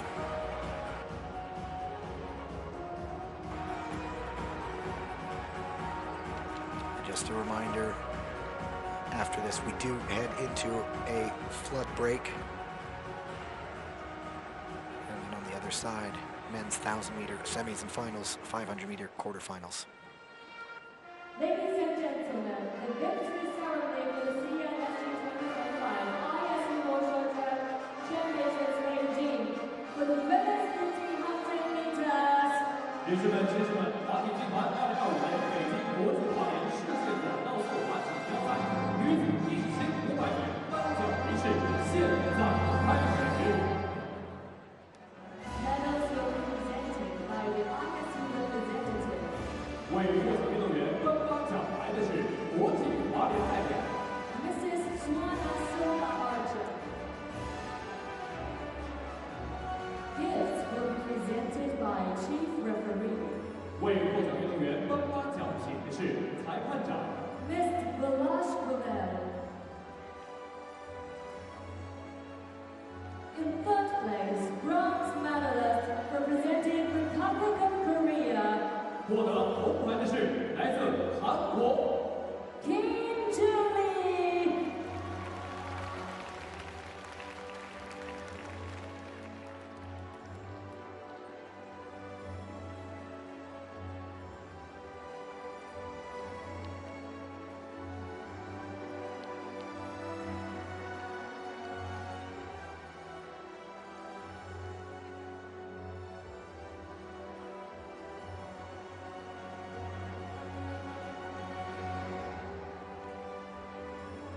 Kim Joo-lee.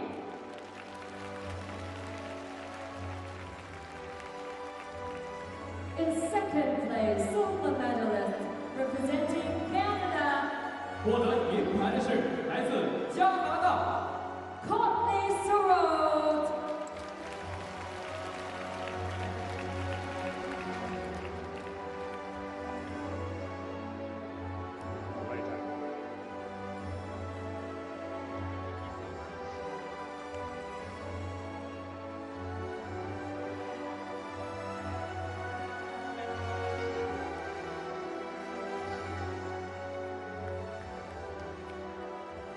Courtney Soro.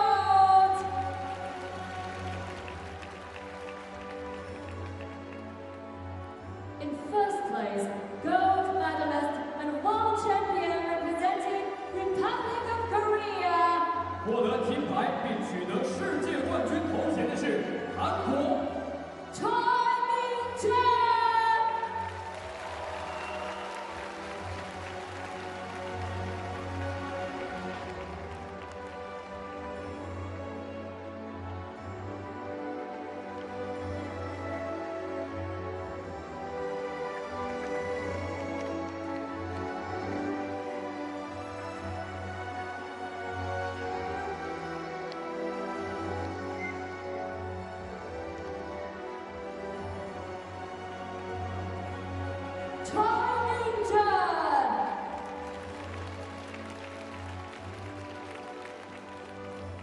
Ladies and gentlemen, please rise for the national anthem of Republic of Korea.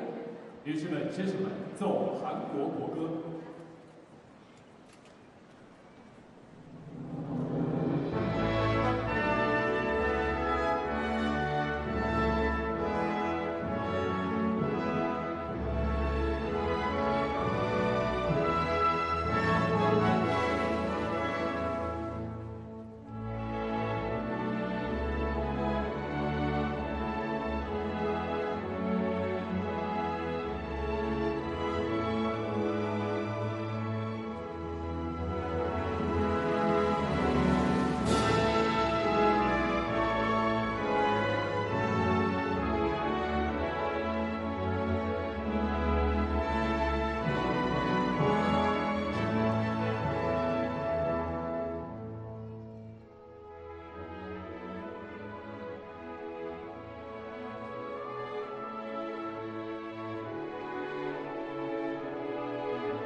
medalists. Well, we knew an elite program like that was not going to stay down for long. Who better to get Koreans off the mark than one of their all-time greats, and another skater who could be one day one of their all-time greats. Well, Choi Min-jong, two-time Olympic champion in the 1500 meter. She was a two-time 1500 meter world champion. Well, now that's a third. Congratulations, Choi Min-jong. You are a world champion again. Another silver medal for Courtney Sarow, and we will head into a flood break now. On the other side, men's 1,000 meter semis and finals, women's 500 meter corners, and if you missed the update, Brendan Corey has been taken to hospital. There was just a small cut to his throat, but given the importance of that area in particular, they're taking him to hospital as a precaution, and we hope, fingers crossed, that all the tests come back with results as good as possible, and we will see him again as soon as possible. So once again, keep an eye on what we have prepared for you during this break, and we will see you on the other side.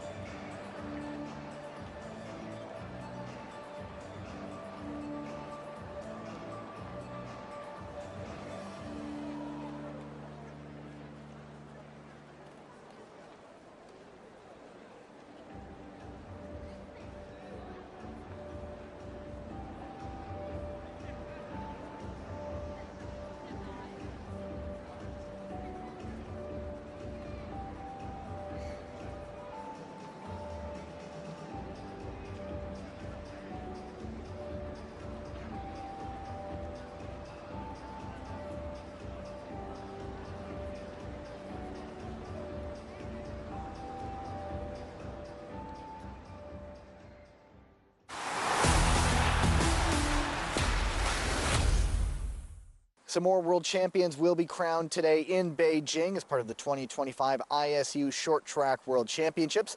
Canadian William Dongenew came in having won the World Tour Crystal Globe. Let's recap his memorable season.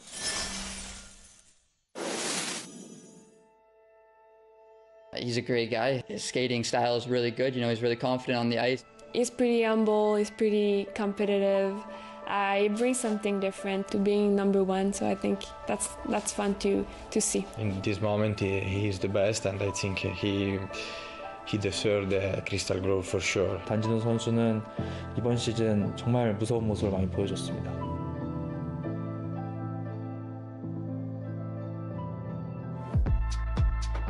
We never know what to expect starting the season, especially at home. There's a lot of pressure considering, you know, your family, your friends are there, but also the local fans. I just felt blessed to be able to perform the way I did. Dongenew looking to take the first gold of the World Tour. The Ice Makers, 1-2, and Dongenew, now he has a chance to fly. Back-to-back gold medals, Dongenew, and he's flying. Kept me on the edge of my seat because I was like, I still want more, I still need more, and I know people will be waiting for me in Asia. I was very confident coming into the first World Tour event in Beijing, and I always adore the ice here. It's just, it feels like home, but even better, you know? I think in some ways that confidence, that overconfidence, ruined some races for me. Dongenew battles back, they both fall! When I came to Seoul, I knew I had to be on my A game. Number one in Montreal, he was second last week, and William Dongenew does it in fine style. Dongenew flies once more, the Ice Maple Supreme. Emotional and just mindset fine-tuning in those two competitions, and also learning to be on that top seat and what difficulties it comes with. I felt super good in Netherlands, honestly. It's always great to compete there. The fans are great. The vibes are good, you know. And I've won the first 15, so the confidence was there too. It is Dongenew again! The flying finish! Yes, he's a great skater, and he definitely did some good racing that weekend. When the gaps started getting shorter, of course the pressure is always there, especially when Jens is behind you. It's It's not an amateur level skater that you have. It's a world-class skater, and props to him for making it so tight until the end. I was actually pretty disappointed with my Saturday racing because I felt like I wasn't racing like William D'Angelo usually races. I wanted to bounce back on Sunday and show that I still have nothing to lose.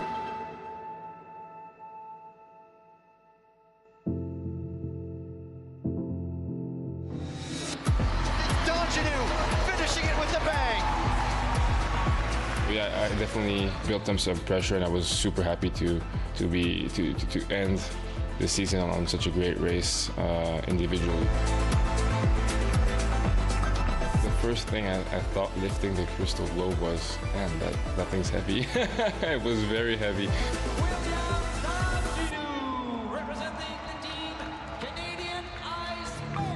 Honestly, I still don't know what it takes to win. It still feels kind of surreal just because I was just trying to do my best every day.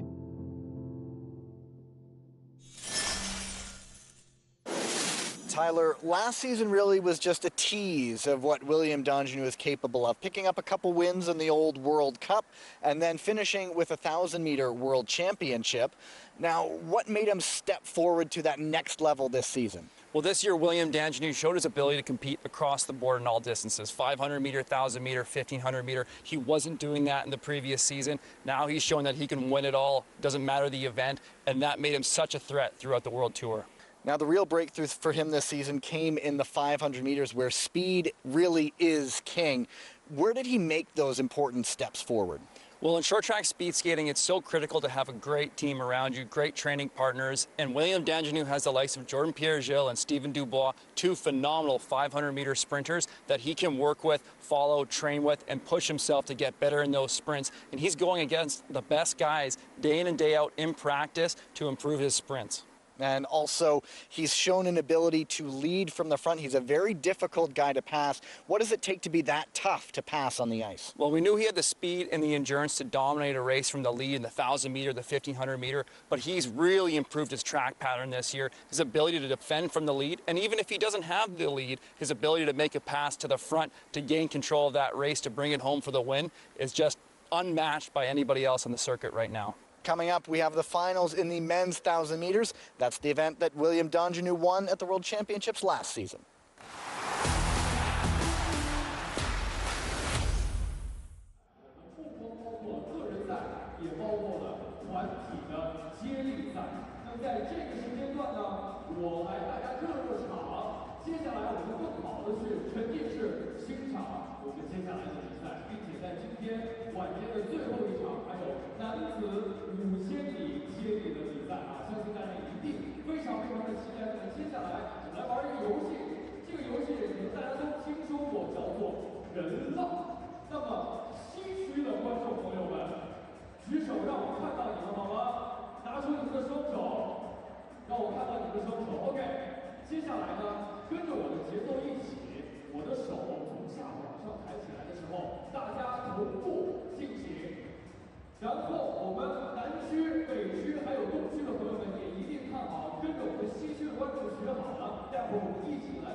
men's 1,000-meter semis coming up. And we do have a further update on Brendan Corey. We've been told he's headed back to the rink, so it's about as good news as we can hear. Glad to hear it, and that he appears to be okay. Scary moment, but a testament, as we spoke of, to the safety equipment that they have. That blade, it got up there. Yeah, we saw a scary photo of the incident. Never what you want to see down on the ice. But great news to hear that he's doing well and heading back. 2 heats in the men's 1,000. 5 skaters each. Top 2 automatically move on, and a maximum of 1/3 fastest skater qualifying for the A final. And I'll say it again and again and again, that will get thrown out the window if there are any advancements. Heat number 1, Stan DeSmet, Steven Dubois, Dan Koss, Adil Galiakhmetov, and Jungsun Wu.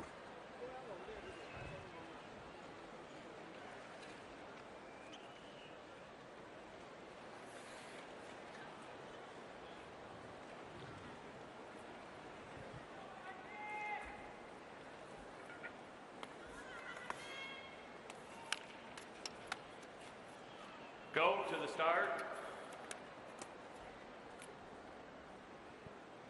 Ready.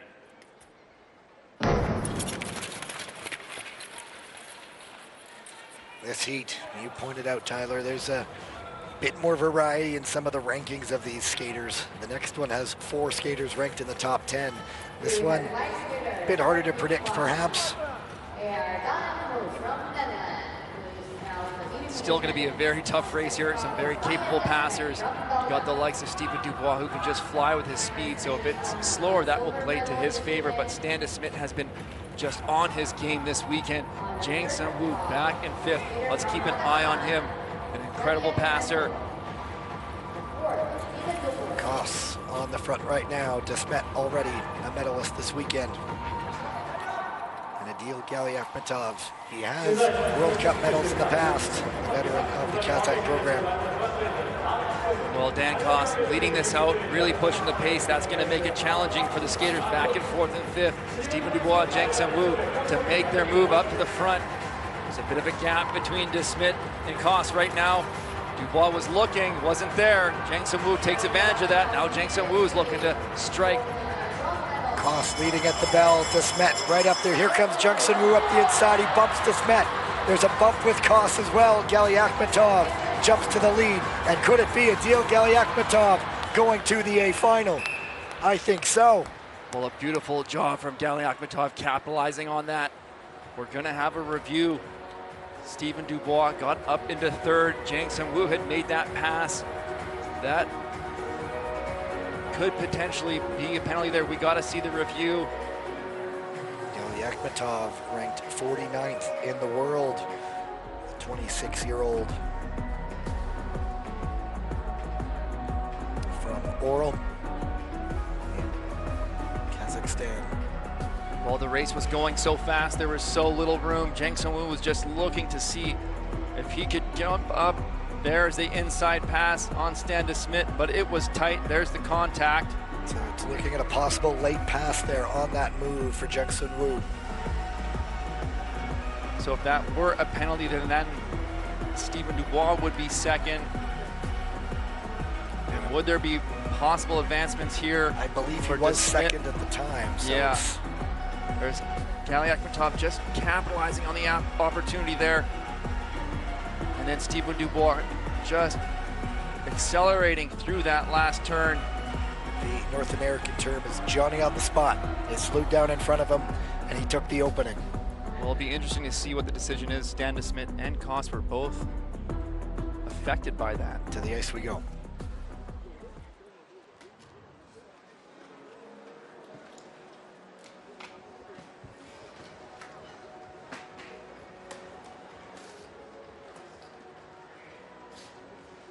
After review, penalty number 6 from the Republic of Korea. And advancement to final A, number 8 from Belgium. There you go. Jung, the penalty. DeSmet, the advancement. Yeah, he has a chance to go for another medal, and that bumped Steven Dubois up into second. And Galyakhmatov, Dubois, and Desmet will race for the medals.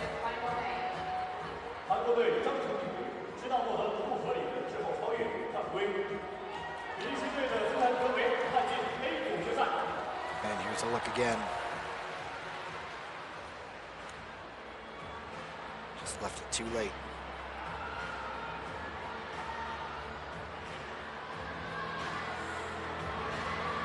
Second heat, and look at this one. Donjanu, Sun, Kim, Park, and Seagull. Well, an incredibly high-ranked semifinal here, but the world number 1, 6, 7, and 9 with Kim Gung-woo, 22, but that's not representative of his ability. He missed some World Tour stops. He would typically be ranked a little bit higher than that. I expect another very fast race here. Skaters going to be wanting to own that lead position. And as we were just discussing, they are in this heat. The Serpentine ranking format is based on time from the last round. And so it's just how fate has put these guys together. Such a concentrated field. Go to the start. Ready. Two Korean skaters, they just had two teammates on the podium. Pietro Seagull already on the podium today with the mixed relay. It's Donjanu and Sun. Donjanu, chance still to defend his title from a year ago. Donjanu doing some little builds out of the corner, then stretching the legs out, letting the blood flow. Trying to stay relaxed. Here comes Park Ji-won on the outside. Quick acceleration. Donjanu responding. There is no third place time, remember. It is just the top two, plus any advancements. But it is 5 quick skaters. Who's going to make the next move?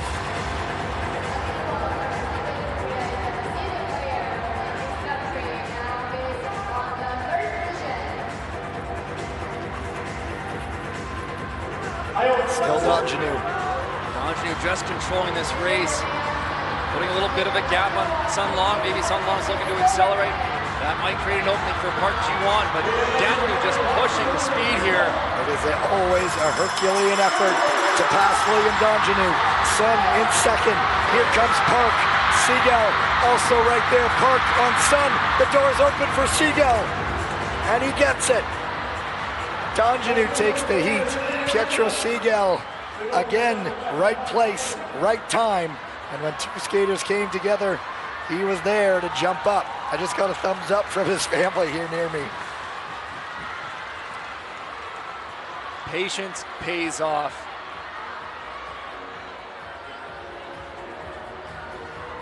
Pietro Seagull in the right place at the right time. We'll have a review of that pass from Park Ji-won on Sun Long going into that final turn. And even though Donjanu is out in front, you know a lap to go. Skaters are going to try something.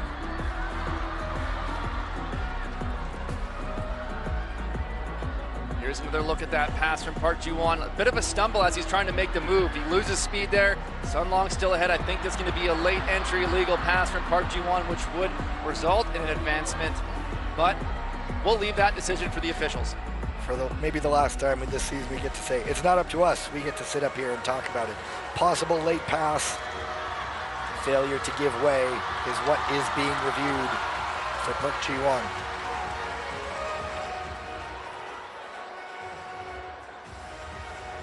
A look at the review room. A couple of officials in there reviewing, liaising with the man on the ice.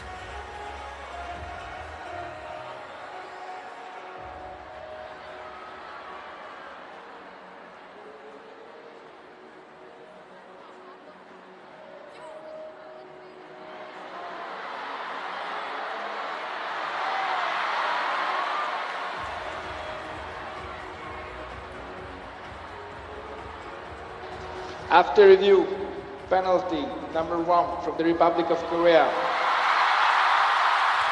advancement, number 22 from China, final A. There you go. Park Ji-won penalized the roar as Sun Long advances to the A final. If I'm not mistaken, there is a B final of one skater. Oh, just noticing something. Dan Koss also advanced to the A final. I kind of noted that earlier when that incident happened. Dan Koss got affected in the lead. There you go. They're announcing it on the ice right now. Here's another replay. Failure to give way from Park Ji-won. So now what happens though? One skater in the B final. They won't race the B final if there's only one skater. I kind of wish they would. For the sheer spectacle of it. He could do it backwards. But in that heat number one, we did see Dan Koss, who was leading the race, get affected. And that was the result of his advancement as well. So we're going to have one heck of a stacked A final in the 1,000 meter. Now to the women's 500 quarterfinals.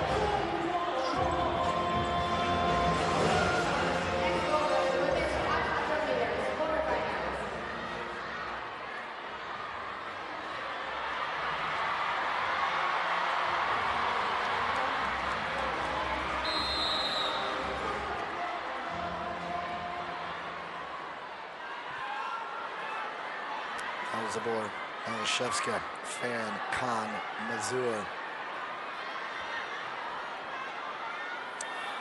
Velzabor has that extra chip on her shoulder after heartbreak in the mixed relay. Go to the start.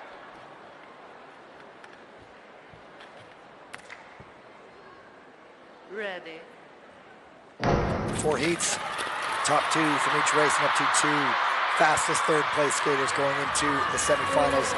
And it is, as she has done just about every time she races, Sandra Velzabor on the front, throwing down the gauntlet. Well, this is a real test of the mental toughness of Sandra Velzabor after some challenges this weekend that she wants to put behind her. Malashevska holding on for second there. Van Cation down on that turn. It is just 2 skaters right now. Fan looked like she went down on her own. Malashevska, I think, happy to consolidate. 2 poor skaters in the race. One of them looking like they will move into the semis. And Sandra Velzabor, a point to prove right there. Well, Natalia Malashevska did a terrific job sticking with Sandra Velzabor in that race. Sandra hopefully getting some confidence back after that.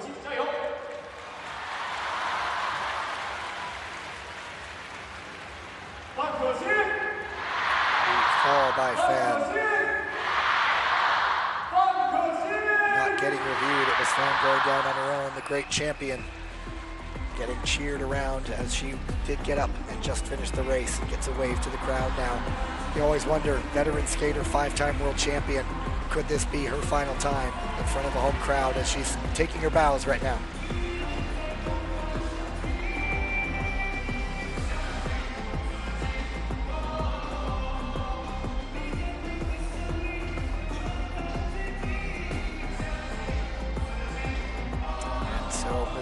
On the clock with a 43.513.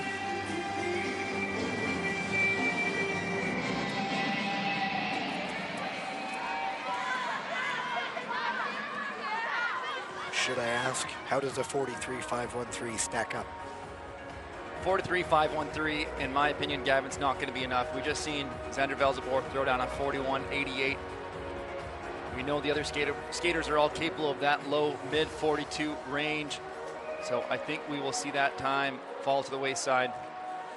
Heat 2, 2 Canadians, 2 Chinese skaters, and Kim Gi Lee just on the podium a moment ago. Brunel and Doak, Wang Shinran and Gong Li are the Chinese skaters.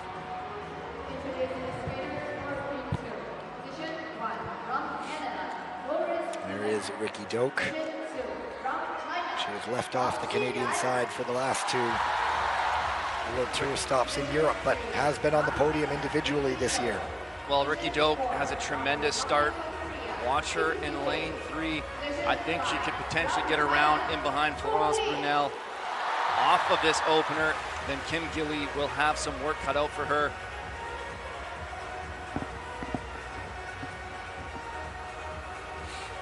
Doak was bronze here in Beijing back in December behind her teammate Brunel and Sandra Velzebor.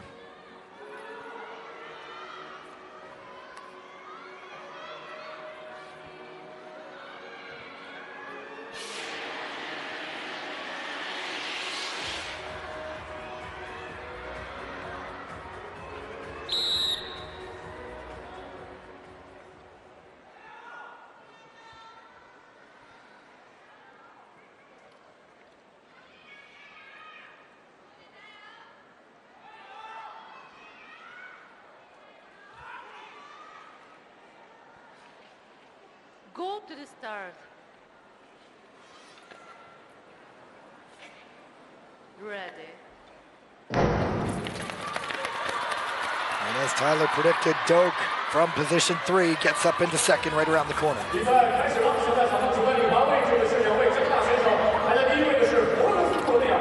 Canadians, 2 Chinese skaters, and Kim Gee-Lee losing ground off the back. Quick turnaround for Kim Gee-Lee, having just completed the 1500 meter final where she captured that bronze medal. Doak taking a look on her teammate. Brunel closes the door, and it's the 2 Canadians sticking up the maple leaf wall at the front. And it's looking like it will be the 2 Canadians going on. Well, when you have those lead skaters, Florence Brunel skating a little bit more of a wider speed track, Ricky Doak a little bit more on her inside shoulder that really covers a lot of the ice. It makes it challenging for following skaters to make any move to challenge them for those top 2 positions.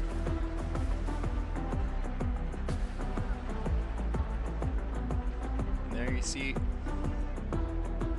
the time of Wang Jinran of 42.58. That will bump ahead of Nicola Mazur's time, but 2 more races to come. Mazur now on the bubble. Her time just about a second slower than Wang Xinran.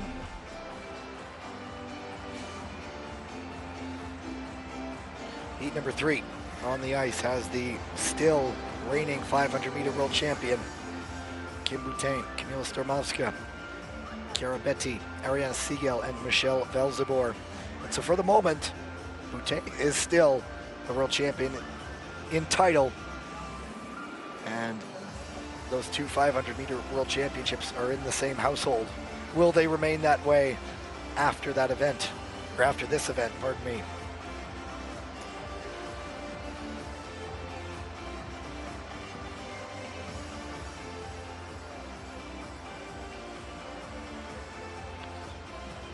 Two Italian skaters, one from Canada, from Poland, from the Netherlands.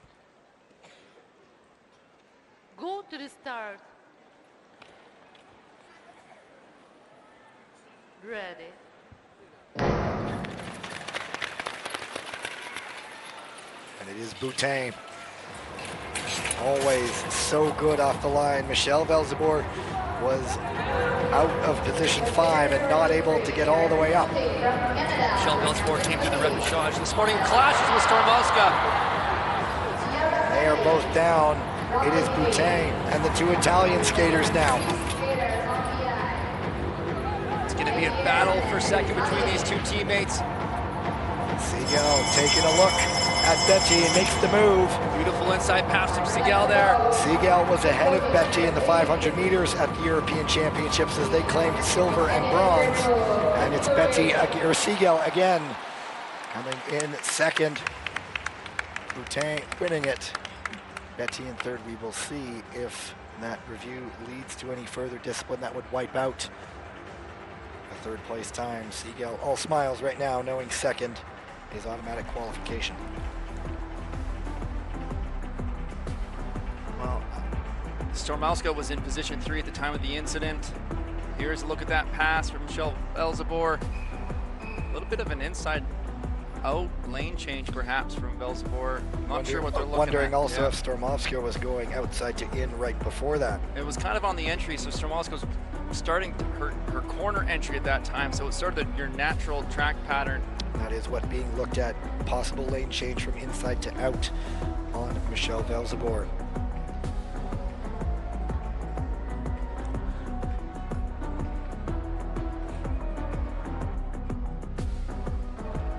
know that? Boutin led from the gun, took it all the way to the line.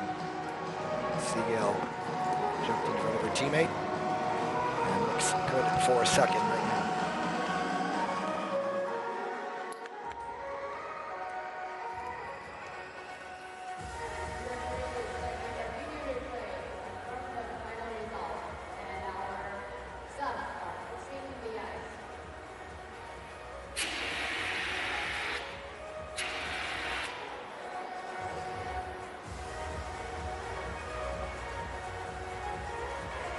Looks like the decision has been made and an announcement is forthcoming.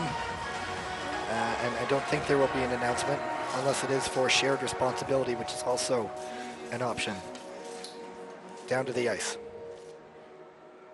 After review, no penalty for shared responsibility between skater number 13 from Poland and skater number 12 from the Netherlands. And so the way they saw it, one skater was going out, one skater was coming in. And when that happens, it's a shared responsibility call, so no penalty. And Betty with a 43.219. That knocks out Nicola Mazur's time with one heat to go. There you have it. See Stormovska, yeah, he's cutting in there. Belzebub cutting out.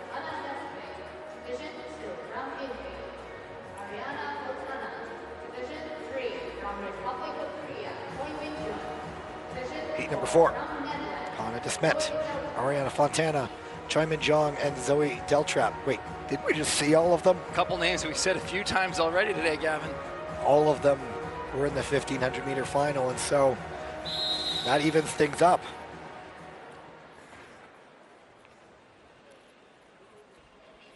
Funny how fate puts them all together again like this.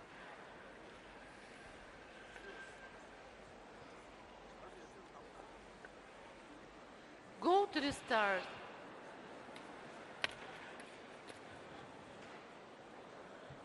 Ready. And it is DeSmet stumbling around the turn. And they will bring that one back when that happens and fix up the ice. There was a bit of a hesitation there. I think they were questioning if it was Hannah DeSmet going down on her own or if there was a contact. Look again, I almost thought she just towed in, but maybe there was a bit of a clip of the blade from Fontana in, but yeah, that was it. The blade of Fontana just clipped the right skate of DeSmet. Or she did tow in, maybe. It was, yeah. That's what I thought I saw. Yeah. It's a judgment call, though. They see that and they, you know, there's no going back. And when it's the skater on the front, you know, so often that could throw off everybody. Anyway, I don't want to put words into anybody's mouth. I barely have words myself right now, if you can't hear.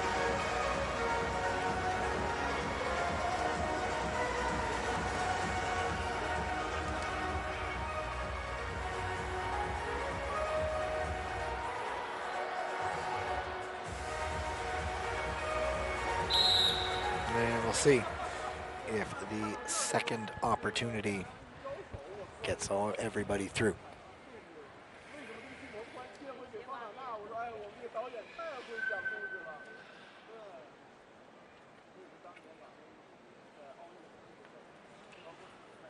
Go to the start.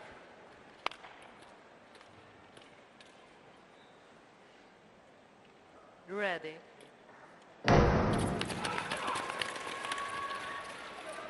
And this time everybody does get through safely. DeSmet, Fontana, Choi, and Deltrap.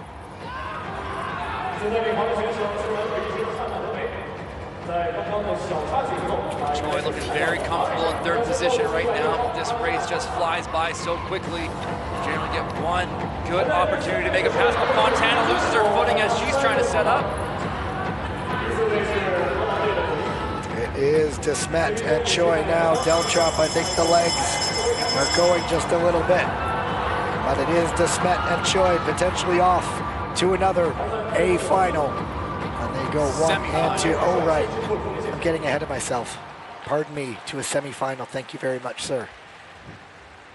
Well, you caught me earlier. It's the least I could do. Teamwork. Unfortunate for Fontana going down on her own. There will be no review from that one. And The time of Del Trap unofficially right now looking at 43.8. So that would mean that Chiara Betty will go through in a time position alongside Wang Jinran.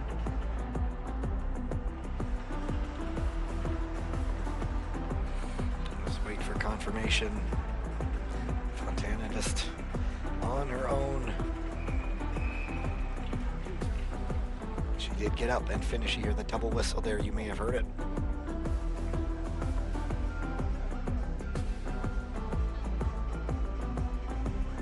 And so, results confirmed. Desmet Choi moving into the semi-finals. I think I jumped the gun because I just saw them all in a final, so it felt like it should be a semis again, but it was a quarter final. And as Tyler mentioned, Wang Xinran, Chiara Betty get the third place times. Confirmation of those results. So you see, the lights have already gone down. Much to my dismay, there will not be a one-person B final. And so we jump right into the men's 1,000-meter final. 7 skaters in this 1,000-meter final. 3 advancements, was it? 2 advancements. 3. 3. Yeah, we had Dan Koss advanced as well as Sun Long, and who's the third one I'm trying to think of now? Dan Koss, Sun Long, and Stan de Smet. Stan de Smet. So 7 skaters in a 1,000-meter. That is an incredibly packed race. Adil Galiakmatov, Stephen Dubois, Dan Koss, Stan de Smet, William Donjanu, Pietro Siegel, and Sun Long. They will be introduced on the ice, and we will be ready to go after that.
7 skaters in a 1,000-meter final. You got to be prepared for absolutely anything. This race is going to come out fast. You cannot find yourself in position number 7. We're going to be seeing a lot of skaters make moves, but the pace will probably be pushed quite quickly from the front, making it increasingly challenging. Skaters have to be adaptable, no matter where they are. You mentioned yesterday the weight off his shoulders for Donjanu. He looked like he is got his swagger there. Yep, behind 6. He might be a favorite, but he's going to need that swagger here. Very packed start line. Ready.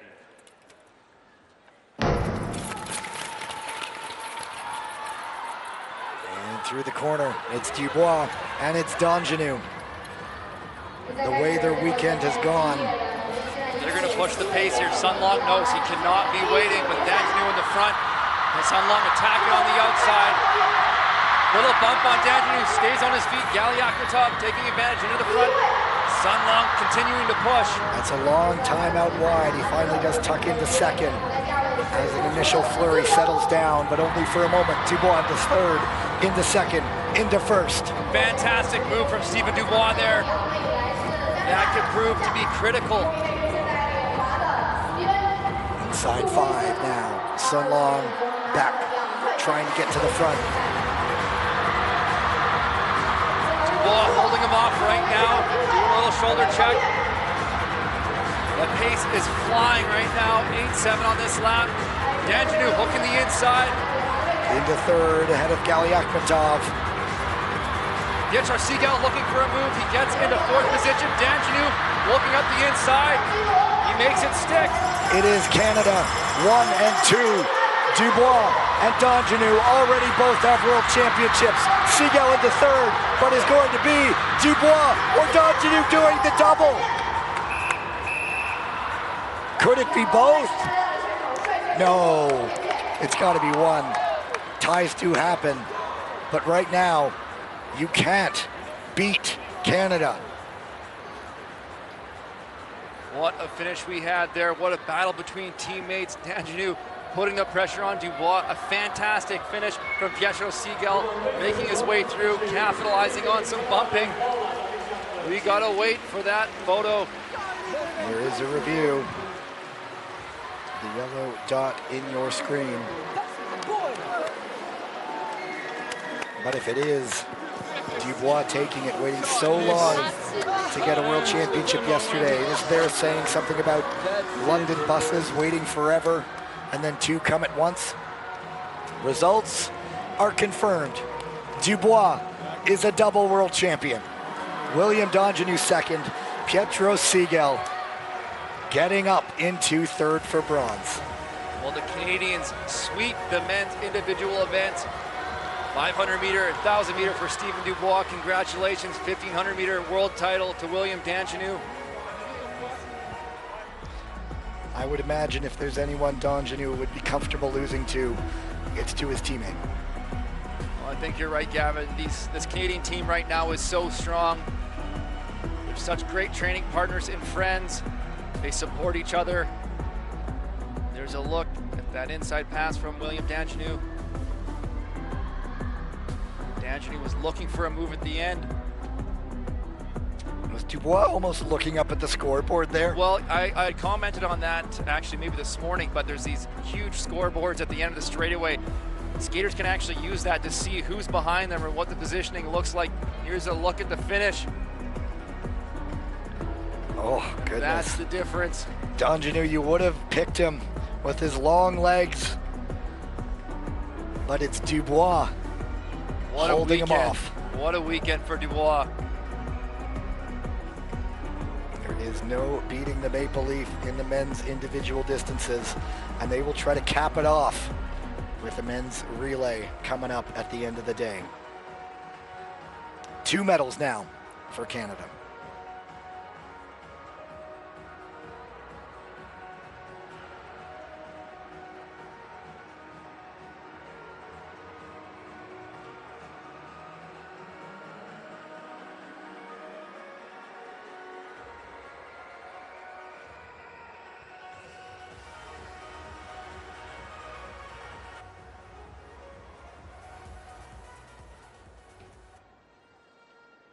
Ladies and gentlemen, the victory ceremony for the CNSG 2025 ISU World Short Track Championships Beijing 1,000 meters man.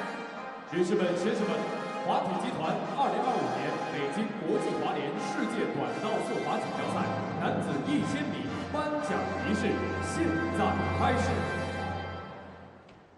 Medals will be presented by the ISU representative.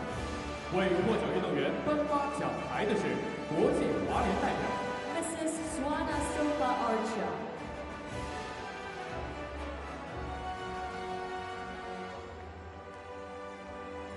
Gifts will be presented by the ISU honorary member.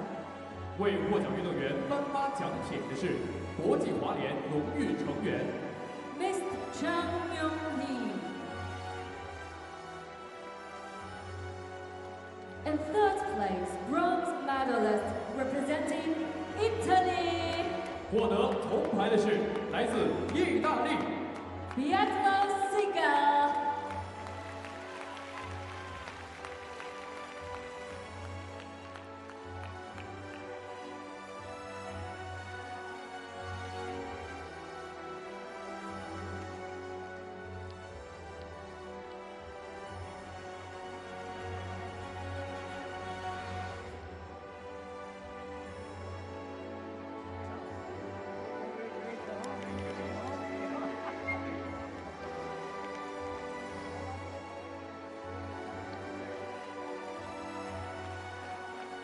Pietro Siga.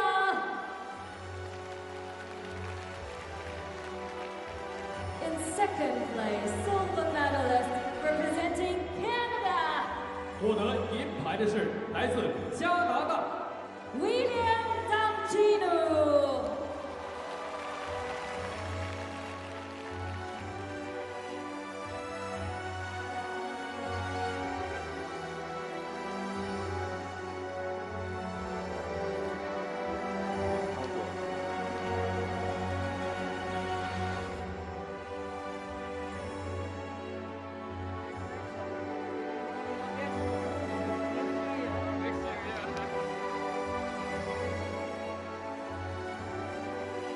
William Damgino. In first place, gold medalist and world champion representing Canada. 获得金牌并取得世界冠军头衔的是来自加拿大 Steven Dubois.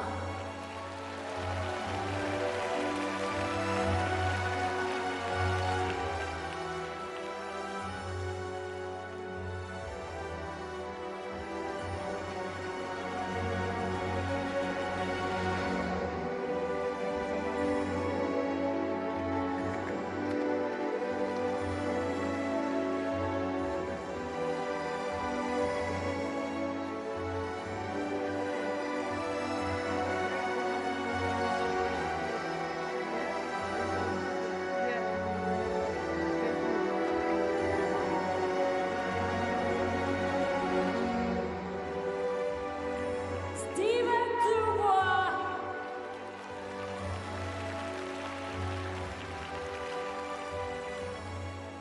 Ladies and gentlemen, please rise for the national anthem of Canada. 女士们、先生们，奏加拿大国歌。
Ladies and gentlemen, the medalists. 女士们、先生们，再次恭喜获奖运动员。I think we've heard that, was it 5 times now? You lose count after a while, but now Dubois gets company on the podium, sharing it with his teammate and fellow world champion, William Dongeneau. And I'm not just saying it because his family's right near me, but Pietro Segal, heart is defying that guy. He never, ever, ever gives up. He was battling all weekend. He had a few opportunities. We've seen him in some finals already. Great finish from Pietro Segal. Congratulations to our medalists. It was last year at the European Championships where he won all the distances. Jens van het Wout took 2 of them away from him this year. He hung on to 1, but he jumped up at the right moment to claim 3rd, but a chance for Canada to sweep gold on the men's side in just a little bit. Well, an incredible skate from Stephen Dubois, putting in the effort to get to the front. That's what it took. He defended that position right through to the finish. No easy feat doing that with the likes of William Dongeneau tracking you down.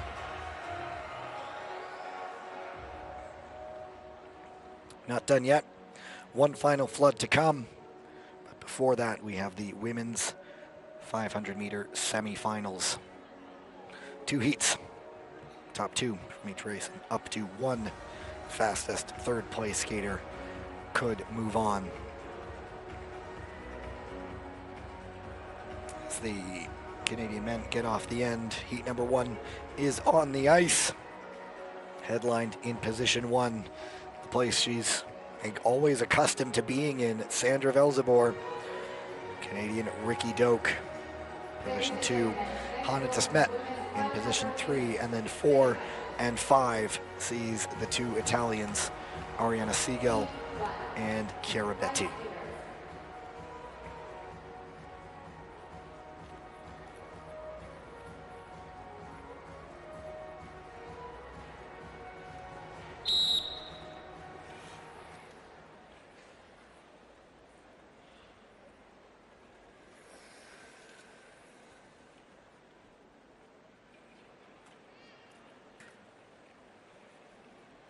Go to the start.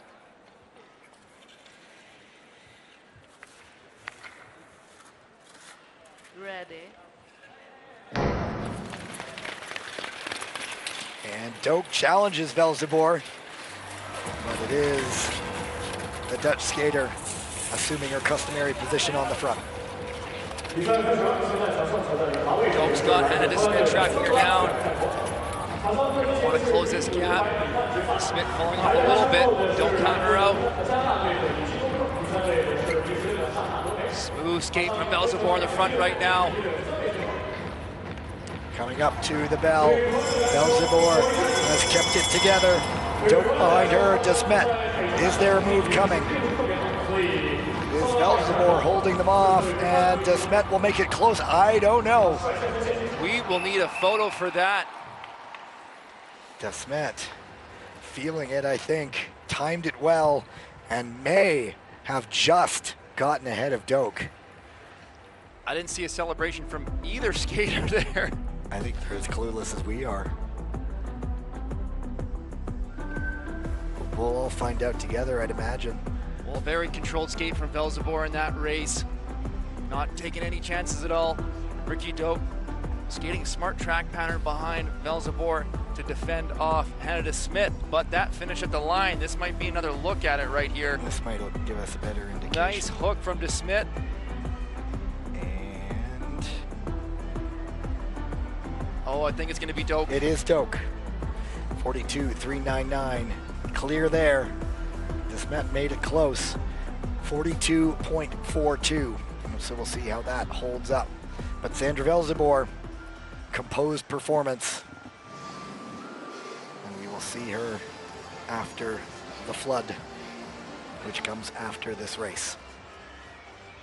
Confirmation of the results. Velzeboer, Doak advancing. De Smet will wait. Segal and Betti to the B final. Natalia Malashevska Florence Brunel, Kim Boutin, unfamiliar position in position 3. Wang Xinran and Choi Min-jong. Go to the start.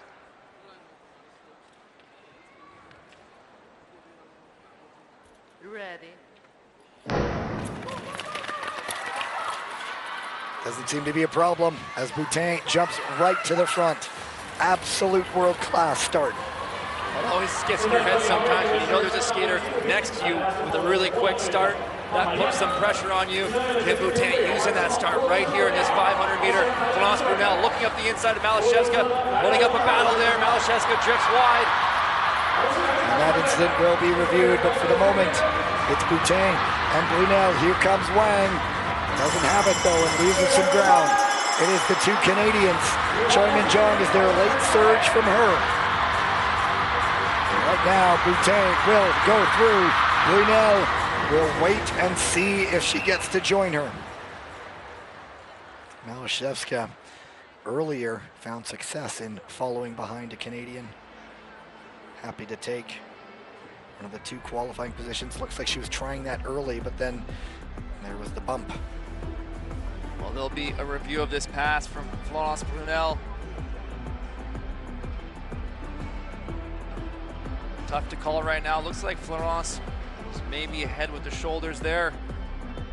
We'll see what the officials are reviewing. But Kim Boutin punching her ticket to the A final to defend her 500-meter world title.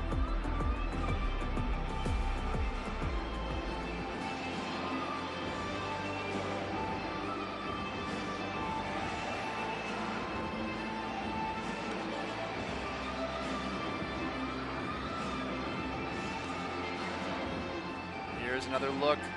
Florence Brunel getting up in front. Malashevska defending hard. It is a possible late pass is what they're looking at. She does get right up in front. Was it too late?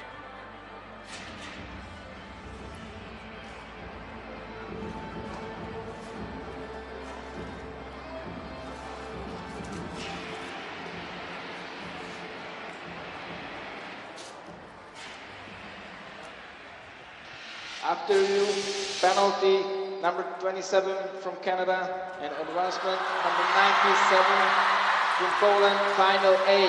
And there you go.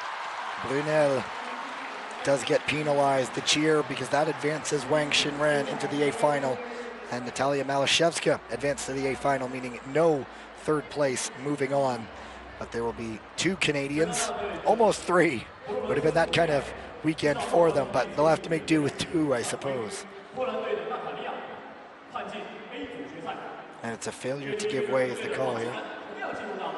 Florence Brunel just not there late on that corner entry, so failure to give way.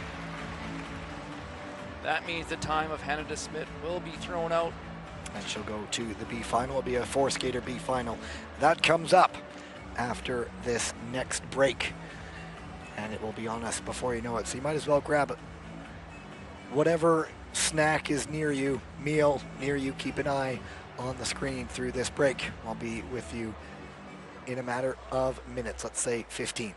See you soon.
Now we're nearing the end of the 2025 ISU Short Track World Championships, and over the course of this season, our analysts have presented you some of the little ins and outs of the sport that you might want to look for. They've looked at skates, they've looked at mats, but one thing we've been missing out on, the ice surface itself. It is different wherever you go. Every ice surface is different, and for more on that, let's go to my analyst, Tyler Dara.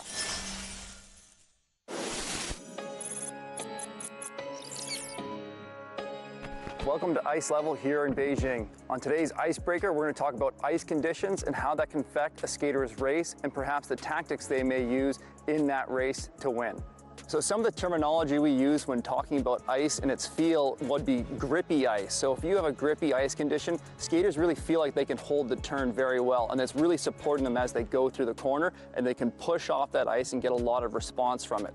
However, when you have breaky ice, that feels a little bit more brittle. So as skaters are applying force through the corner, that ice might be chipping away and breaking away on them. So they can't apply quite as much force at the end of a push without feeling like they might break away and fall. Some other terms we might use are soft versus hard ice. So hard ice allows skaters to glide easier down the straightaway and feel like they're not losing as much momentum as they transition down the straightaway into the corner. Versus soft ice, feels like the skaters are almost slowing down in the turn and having to work harder to maintain their speed and have to re-accelerate more out of each corner. Some of the variables that impact ice are the ice thickness, the ice temperature, so the base temperature being cooled from beneath, as well as the air temperature.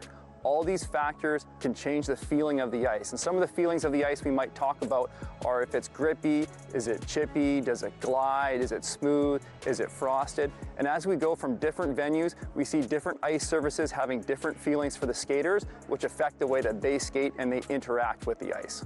So something you might be wondering is, how do different ice conditions affect skaters' tactics? So in one scenario, if we have more breaky ice, when you apply more force to that ice, it will tend to break away or chip away from you, which can result in a fall. So it's less reliable when you're skating. In a scenario where you have two skaters that are traveling on the same radius at the same speed, but they have different weights, the skater who weighs more is going to have to apply more force to that ice, and then they're going to be more prone to breaking out. So in that situation, the larger skater is going to want to try to take the lead of the race earlier and control from the front to avoid those late passes at high speeds. If they find themselves in a position where they're not in the lead towards the end of the race, they may be waiting for that last lap for the pace to slow down to then try to make a maneuver to the front, but not passing at the peak of the velocity in that race. So the primary way to fix the ice is to use a Zamboni, and we'll see that every so often throughout the day. But one of the methods used between races is to pour water onto the ice. So we often use hot water because it's warm and it softens the top layer of the ice so that it's less brittle and less breaky. An added benefit is that water will freeze between races, and when we come back around again throughout a race block, we'll reuse that same track and it'll be refrozen having poured water on it previously. So typically before a competition, skaters will arrive about 1 week in advance. So that gives them about 5 or 6 sessions on the ice surface to get adjusted to that ice and make changes to their blade and skate setups. And they'll also work with their equipment managers to help them adjust their setups to benefit that ice and get familiar with it before they get to racing.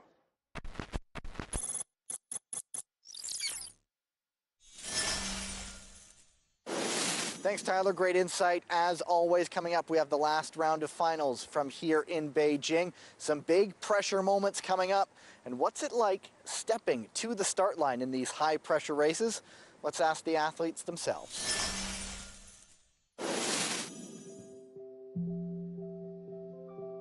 I think when you get to the final, for me, it feels like it's when the real fun starts. Yeah, it's a different feeling being in a final for sure. You really, build up towards that final. You have rounds to go through, and then you go to the line, and it just everything's quiet all of a sudden. It's a really nice build up towards that moment. 일단은 베이징은 관중들도 많아서 뭔가 환호성이 더 큰 만큼 저의 심장도 더 빨리 뛰어서 뭔가 더 신나고 재밌는 것 같아요. You know, you're nervous, you're ready, you feel pumped, your adrenaline's pumping, your legs are starting to get like a little shaky because you just want to go, but you also have the nerves. And then you just go.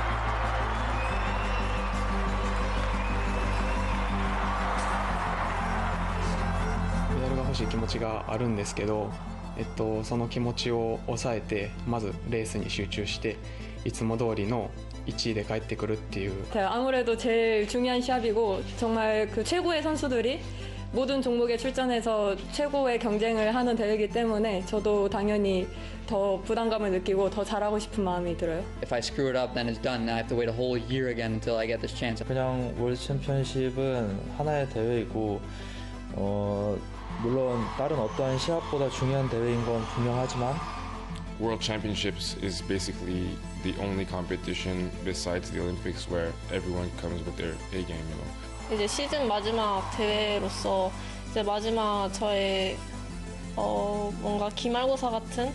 And World Championship, one shot, one chance.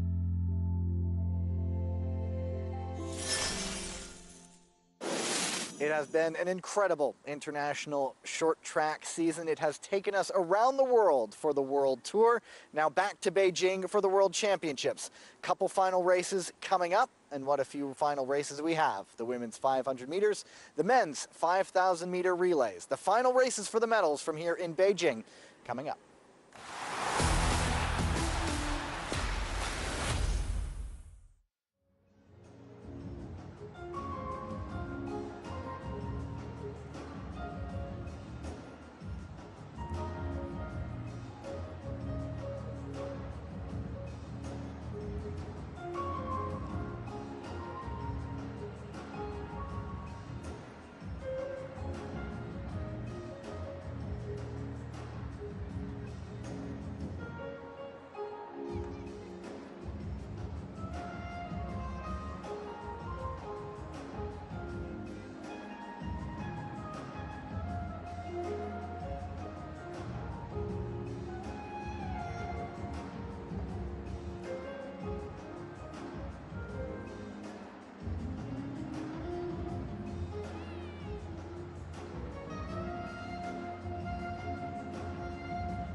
注意在比赛进行中，请不要使用闪光灯拍照。 Please remain quiet and athlete are about to start and rest your hands to silence or vibrate mode. 当运动员准备出发时，请一定保持安静，并且将手机调整至静音或震动状态。 Please do not litter and properly dispose of your trash. Keep the venue clean by separating your trash. 请大家不要乱丢垃圾，做好垃圾分类投放，保持场馆内的整洁。 Please do not smoke in the venue. Thank you for your cooperation. 请勿在场馆内吸烟，做闻听观众，感谢您的配合。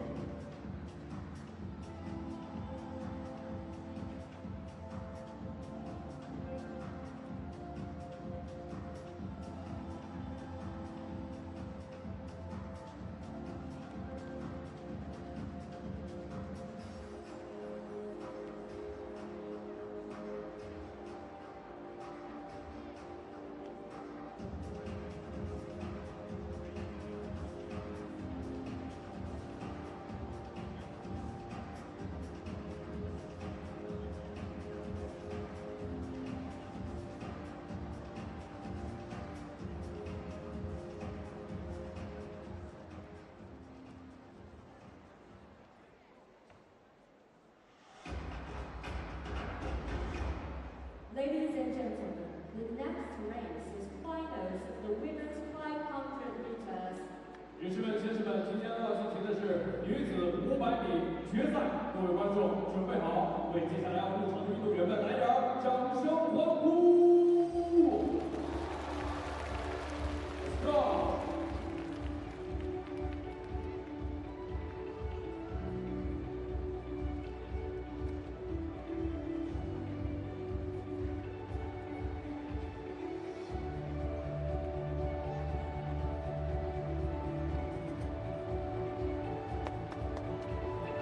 Our B final takes to the ice 4 skaters since there was a penalty in the semis, and so it's Hannah Desmet, Choi Min-jong, Ariana Siegel, and Chiara Betti. Last race of the year for all of them, down to our final 4 at these World Championships, and so the women's competition will come to an end. All these skaters are going to want to put up a good result, something to skate off into their off season. Not that it's a very long one, mind you. How might that work? Well, I think it's off for a few weeks. We'll see them with their vacation travels on social media, and then they'll be back to it probably in April. Yeah, and talking to some of the coaches, it sounds that as early as mid-April, there may be some initial kind of teen camps to get things rolling, and they'll probably be back on the ice and come early May. And what will be on the bike, off the ice, in some pretty scenic locations. Down to the ice for the introductions.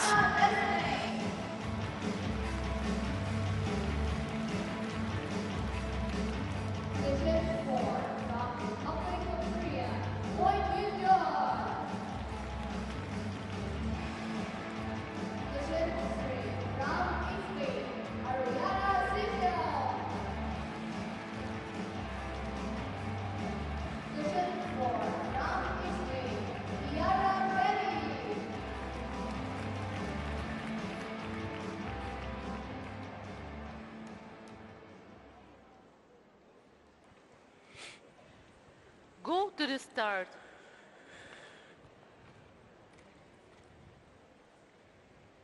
Ready.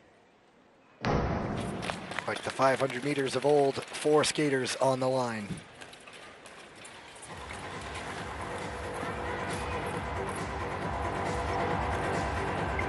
Choi with the early move into second.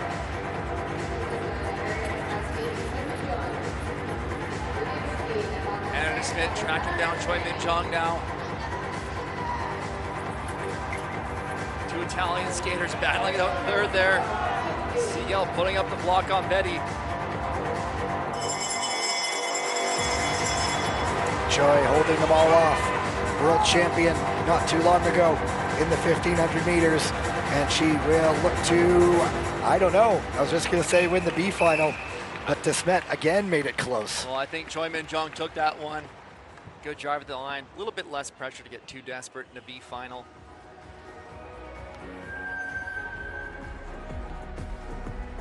Siegel jumped up for third.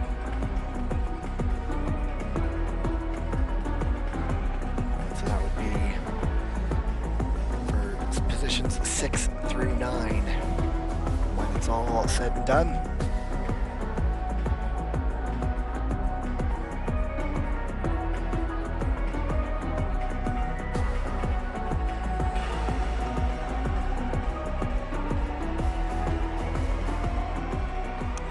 Is Choi hanging on by about 22 thousandths of a second. So it's Choi, Desmet, Siegel, and Betty. Your B final results confirmed up there. Now time for the big show. There will be one skater from the Netherlands, 2 from Canada, 1 from China, and 1 from Poland. Is this the moment where Sandra Velzebor gets back atop the world in the 500 meters? Boutin among them, the defending champion, who will put up one heck of an argument, I'm sure. Well, this is going to be a real test for Sandra Velzebor, facing adversity this weekend. How do you manage that challenge? She's delivered so far today. She's got one more race to do it. It will be a redemption race for her, I'm sure, out there. Last chance for a Dutch gold medal at these Worlds. Down to the ice for the introductions.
So pick your poison in this one.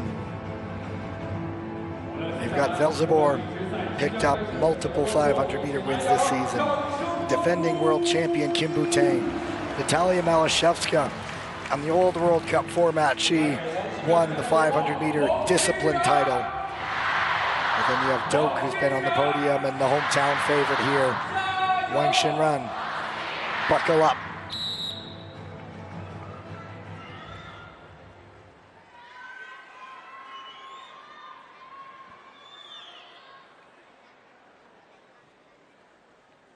Go to the start.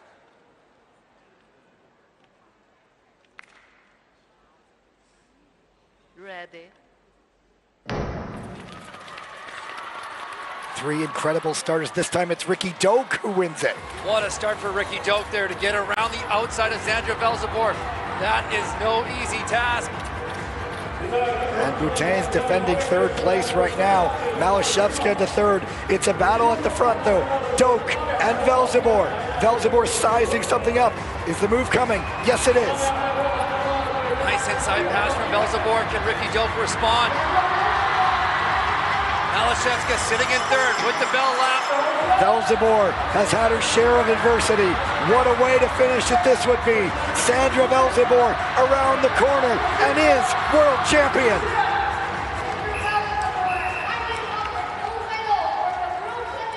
Heartbreak earlier. crashing out of the lead in the mixed relay. Makes no mistake this time. Sandra Velzebor has answered the call. Dealt a tough hand this weekend. She's showing that no matter what happens, she is not shaken.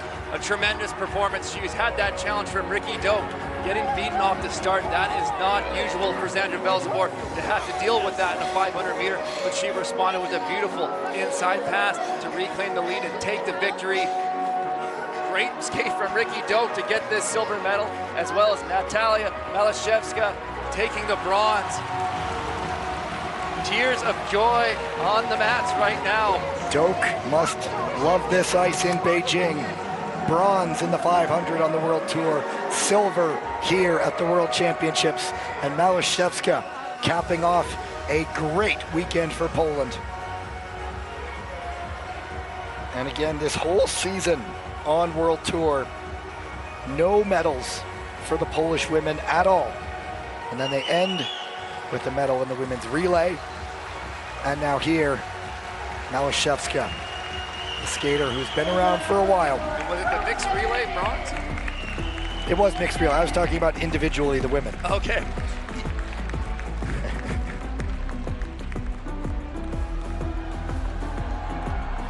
And the results are final. Velzebor. What a way to end it. Doak in second. She wasn't even on that Canadian roster during the European swing last month. Well, she was beat out at the Canadian trials, didn't get to do World Tour stops 5 and 6. From what I understand, but because she'd won a medal earlier in the year in the 500 meter, that secured her spot for this World Championships. The Dutch had not had a gold medal. They do now. Sister Michelle is there, as is the entire team, the coaching staff. It's Velzebor, Doak, and Malashevska. And will go down for the victory ceremony.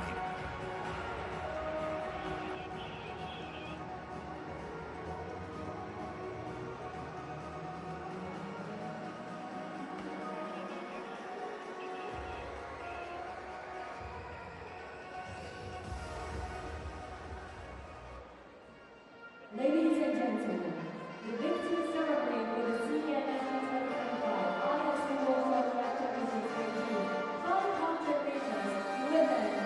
女士们、先生们，马体集团2025年北京国际滑联世界短道速滑锦标赛女子500米颁奖仪式现在开始。 Medals will be presented by the ISU representative. 为获奖运动员颁发奖牌的是国际滑联代表。 Mrs. Suana Silva Alta. Gifts will be presented by the ISU council member. 为获奖运动员颁发奖品的是国际滑联理事会成员。 Miss Stoichos Stoichev.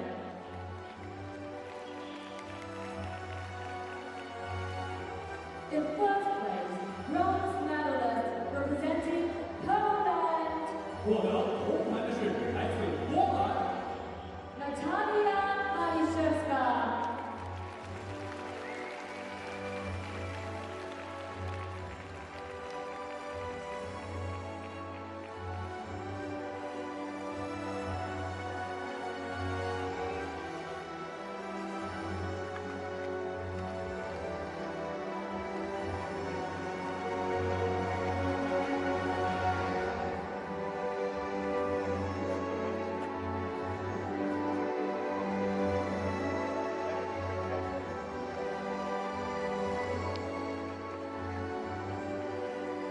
Natalia Malashevska.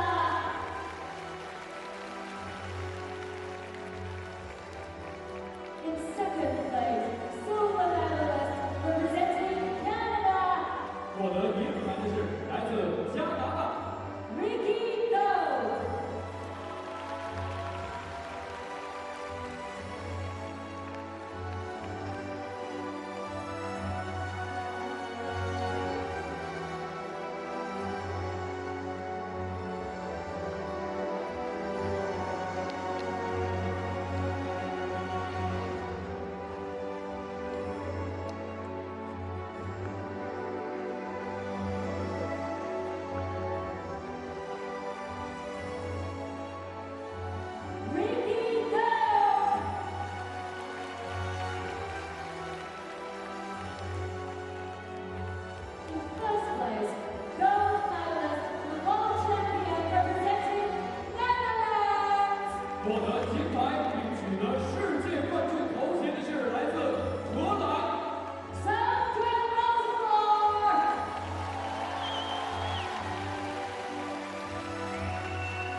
们、先生们，奏荷兰国歌。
Ladies and gentlemen, the finalists. First time this weekend, if I get my pronunciation right, Wilhelmus plays at the Capital Indoor Stadium, the Dutch national anthem. Sandra Velzebor. I'd say she's had a pretty good season, finished off in an exciting way. No better way to finish up a season than a world championship title to your name.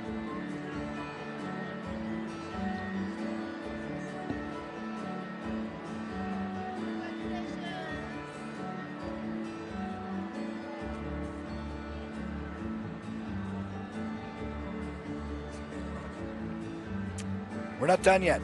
Nope. Few quick minutes. Lights are back up. But for each of those medals, there's incredible stories. As has been the case all weekend, you look at the emotion for Malashevska.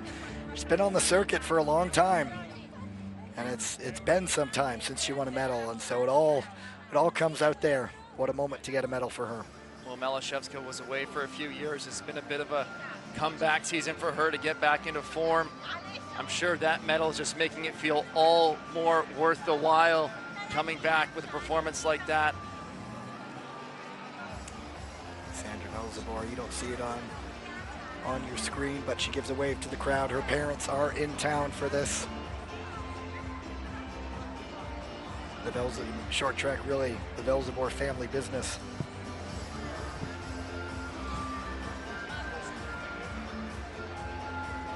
Coming up, skaters are on the ice for the men's 5,000 meter relay B final.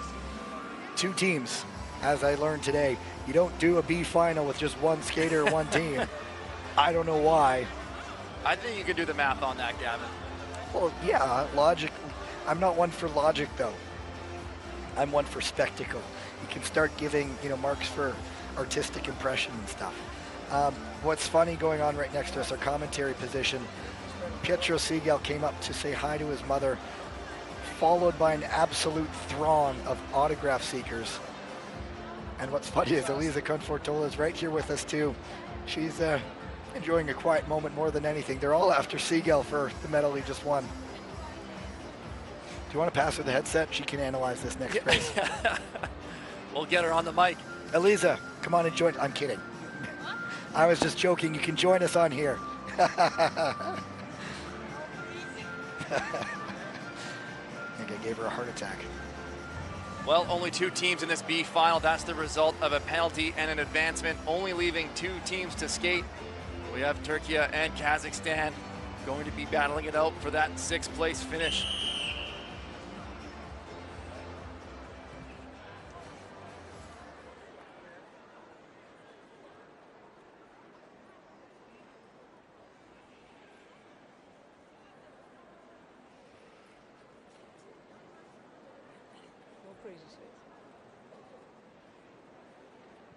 Go to the start.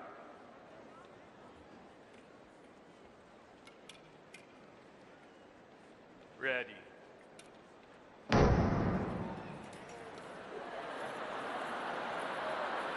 Off they go. A bit of a laugh from the crowd there. From the snail's pace of a start when you have only two teams and 45 laps to compete. Analyze. Well, I'll tell you right now, we're off to a very controlled pace, to say the least. This might be my favorite moment of the weekend. Is anyone smiling? I assure you, with Furkan Akar and Dennis Nikisha, these are two very fast guys. Well, we can expect some speed at the end. Maybe not too early here. Keeping an eye on our lap times. They're not even giving us lap times now. 14 and a half seconds up on the board. There we go, up on the board there. Tyler, you're in. You've been on the ice this weekend. Oh, no. A little bit of a squeak there, hitting the high notes, Gavin. I almost made it. Thought that was a whistle for a second. I'm not going to hear the end of that one. Now we get to have some fun at least here. Hey, Elisa Confortola is signing an autograph. Well, they put the music up. And the tempo does pick up a little bit anyway.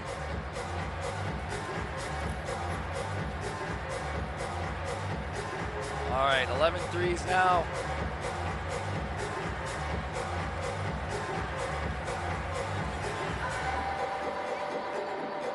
Dennis Orrs on the front, gives way to Akar. Well, Dennis Nikisha. It's always a very different dynamic when you only have two teams. There's only one to watch out for. Uh-oh. Jens Van Wout is coming up the stairs. We're going to have the throng of autograph seekers, aren't we? Oh, he's joining our Dutch broadcast next to us. We're going to have to get out of the way. We are in a very close quarters here.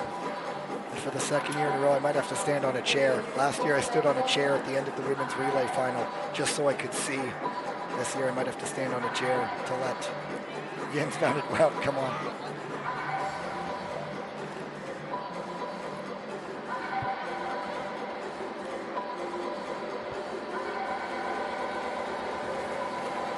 He is sneaking behind me now to join our Dutch colleagues next to us.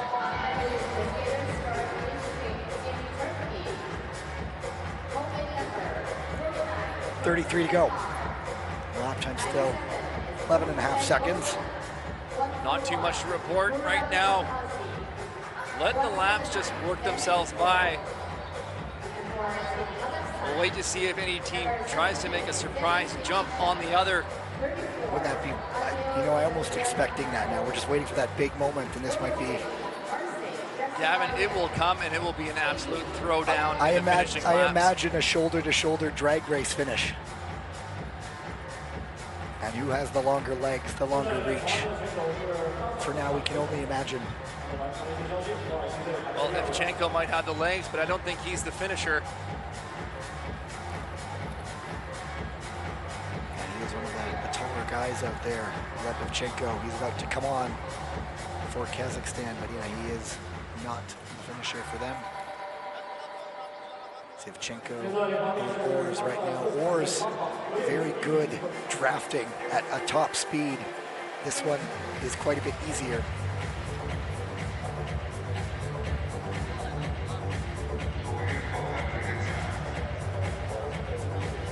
And Turkey does have Murat Tataci.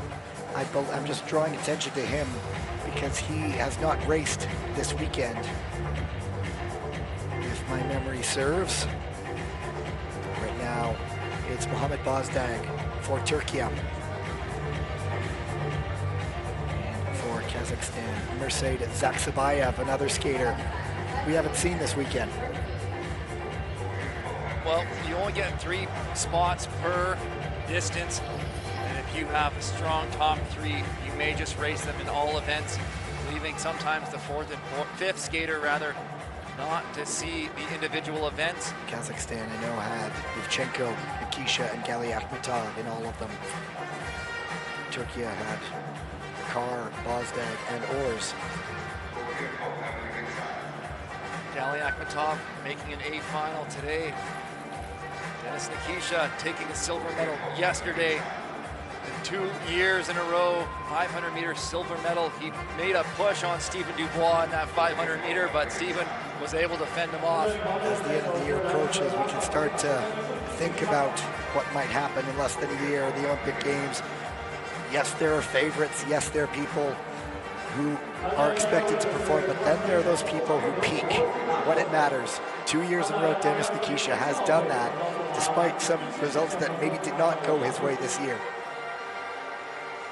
And the Olympic brings a whole nother level of individuals who peak at the right moment and step up to deliver performances. One of those, the likes of Ariana Fontana, 11 Olympic medals to her name. She is a peak performer at the Olympics, and she might be trying to do the double in short track and long track speed skating in 2026. Earlier this year when we were in Beijing last time, or it might have been in Korea, but Catherine Reuter-Adamek, the analyst for the Asian swing, sat down with Ariane. She mentioned, of course, that Fontana's Olympic debut as a teenager came in Torino in 2006. And as I'm talking, now they're off. A car like tries that. to catch Nikisha napping. Nikisha's attack. wants to do it. Oh, but he's down. Missed exchange. Nobody's tagging up Nikisha. They're all looking at each other right now. And Nikisha is up. He was down for a moment, but Kazakhstan caught napping a little bit there. Talked about that earlier, right? Trying to catch the other team by surprise. Maybe a quick few steps from Nikisha to try to close that gap, just losing his footing. So Turkey, the tactics paying off. Going from pretty slower pace to ramping it up quickly. Caught him unawares on that corner there. Unfortunate for Nikisha, he's back out right now. Well, we were hoping for a bit more of a dramatic finish, but these things happen in short track. Now we got a very separated race of two teams. And they're exchanging on opposite sides there. Bozdag. It is Turkey up by a couple of laps now, despite the fact that they are even. Essentially on the ice. For Kazakhstan. So it might be back and forth like this. Well, it's an interesting dynamic because if you're a team being lapped, you have to yield to the passing team. So as Turkey went behind Kazakhstan, then they had to make the move to get out of the way to avoid penalty of not tracking for a skater that's lapping you. So Kazakhstan will probably opt to just sit in behind Turkey right now. And they will. That gun, it's the last exchange that is done for Kanakar. Will finish it off, and Denis Nikisha will wrap things up. And so that was fun. Well, be prepared for a very different race coming up in the A final. You don't say. Difficult call to make. That's why I'm here. That is why you are here. He spots the things that other people don't. Last race of the season. It's going to be a big one. 5 teams will be on the ice. Turkey takes the B final. Nikisha, unfortunate, going down there just as the tempo was picking up. Can't help but laugh at that start. I think I did see a smile there. And then the decisive moment. He hit it at pretty top speed too. Glad he is okay. Kazakhstan did win Asian Games gold though this season, and so without question, they will be back.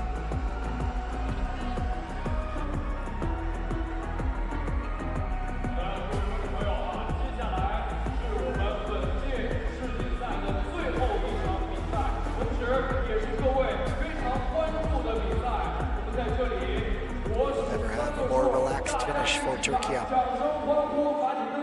And the lights are down as you see the results of the B final.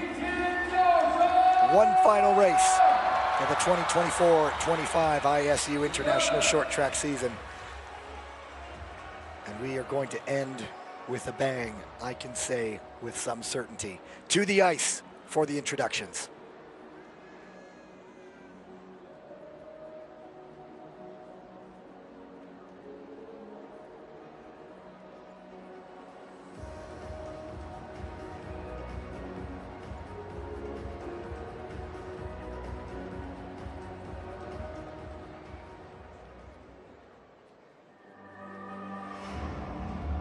Ladies and gentlemen.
5号位英国队。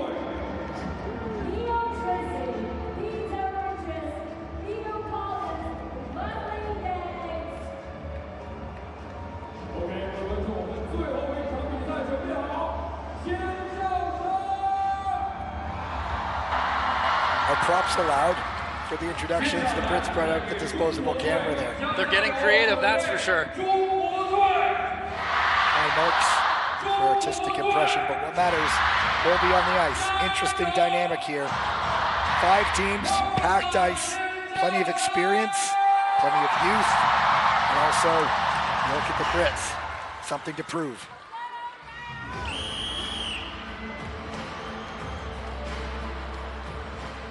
What was the word you used earlier for the men's 1,000-meter finals? Bonkers. Bonkers, was it?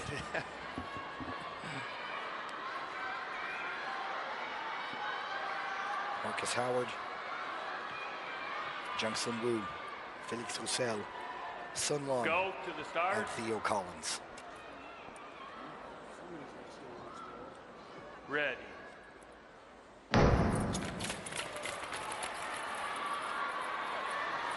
Definitely a different start than the B final.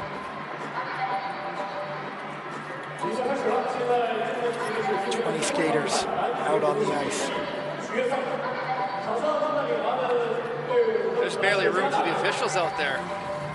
You'll have to pay attention to avoid collisions on the infield there. Is Dubois. A pinch me, I'm dreaming kind of weekend for Steven Dubois. What a way and end it could be for another gold medal. Brandon King on for the U.S. Now it is the youngster on a very young team, Sean Schwein. Raoul, experienced Canadian relay skater on the front, giving way to Felix Roussel. Back into the starters.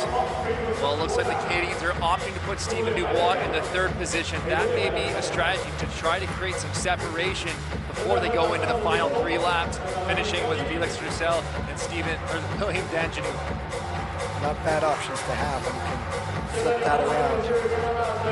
Danjanu anchored a relay in Montreal, if I'm not mistaken. So he did the go to sleep celebration.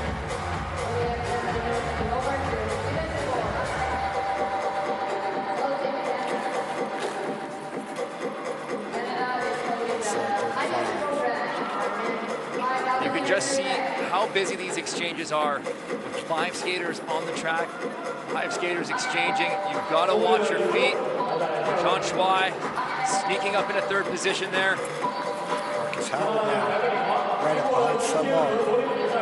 The challenge for the Brits on these exchanges in position 5 right now is having to exchange so tightly on the exit and then ensuring they stay clear of anybody in front of them. We see those legs get caught up sometimes as a pushing skater might be having their foot out. You do have to be cognizant, though, if you're exchanging it ahead of a team, that you don't separate those feet, get them super wide, create a leg block for someone exchanging behind you. We did see in the semifinals, drama happened in front of them. All they had to do was keep it together as Korea back up in the 3rd. Tidy little pass from Kim Gung-woo there. USA bounce back. Oh, good stumble, good recovery. Peter Riches, Maverick. Could be a critical save right there for the Great Britain team.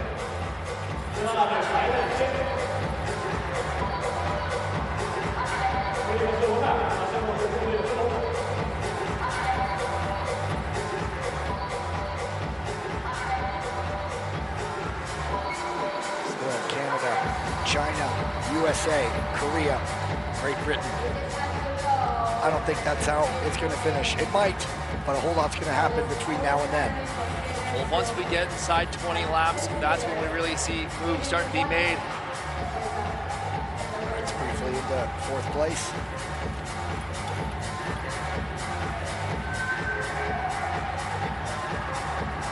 No lead changes yet. However, we've seen a lot of jockeying for position between positions 3, 4, and 5.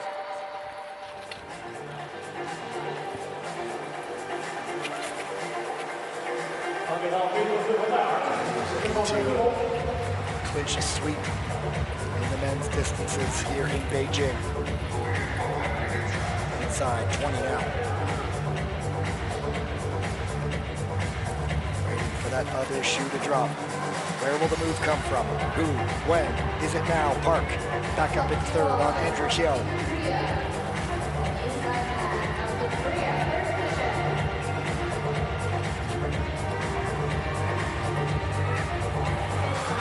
China are defending world champions from a year ago in the Netherlands.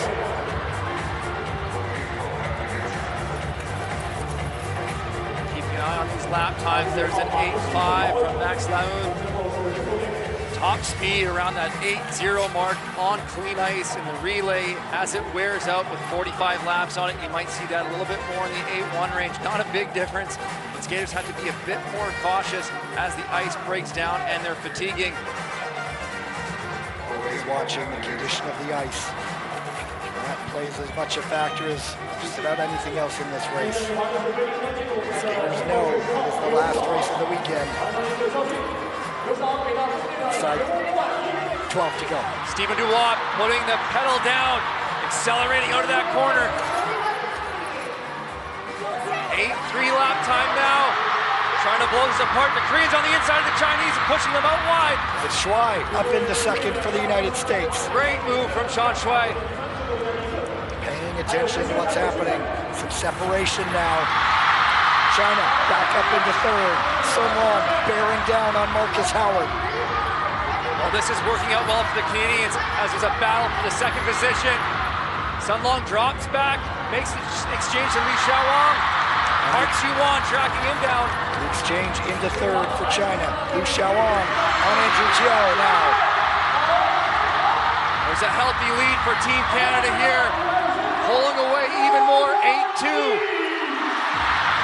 It has been all Canada on the men's side of things here in Watch Beijing. this battle. Li Wenlong holding off. Shuai again. What a performance by that young man. One more exchange coming. It's Canada. He will bring in William Donjanu. Korea back up into third. 2 laps to go.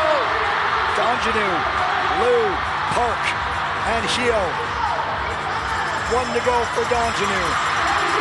Watch Park Ji-won setting it up, building wide here. All crossovers around the outside, looking to hook.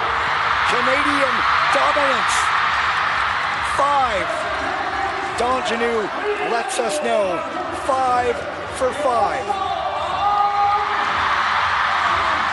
Incredible performance from the Canadian team this weekend, winning every single event. Domination. It is a sweep on the men's side. One nation stands alone this weekend. There was just no stopping them, and when they decided to kick that relay off, they just pulled away from everybody. And they let the drama happen out behind them. Jordan Pierre-Gilles, he was there to see off his teammates in the introductions. He gets to come back onto the ice and join the celebrations. China for silver, Korea for bronze. Valiant effort by both the United States and Great Britain, finishing 4th and 5th. And China gets their second medal of the weekend, a silver, and Korea another medal on a very busy day for them. It is going to be a loud flight home. I don't think the celebration stops tonight. My apologies to the other passengers on the Canadian plane whenever they are heading home. Well, the performance from the Canadian team is among one of the best in World Championships history, I am sure. 6 World Championship titles, the women picking up 3 silver medals. It's tough to compare with, there used to be an overall individual medal, there used to be an individual 3,000 meter, the addition of the mixed relay. But yeah, we could probably safely say one of the most dominant all-round performances. peaking at the right moment and showing why they're the World Tour team champions. Yeah, they just have to make sure not all the winning happened this year. A big one to come next year. 1, 2, 3, 4, 5 gold on the men's side. Or is that overall? He's counting all 5 with the mixed relay. That's right. You just lose count. I'm not here to count.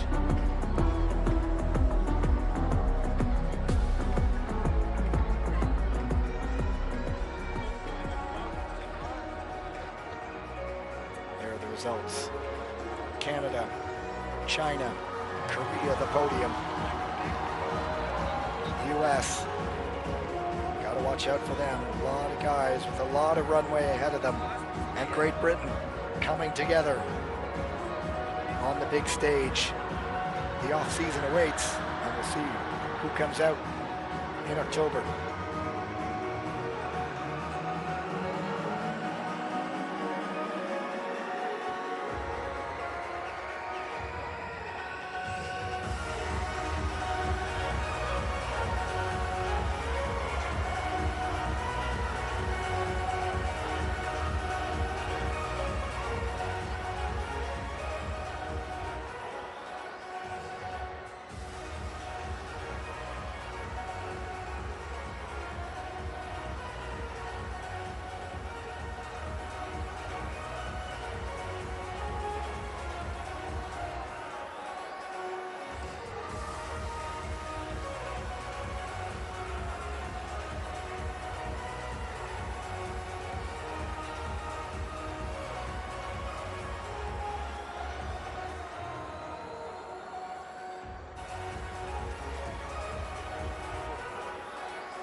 Ladies and gentlemen, the victory ceremony for the CNSG 2025 ISU World Championships Beijing 1,000 meters men's relay.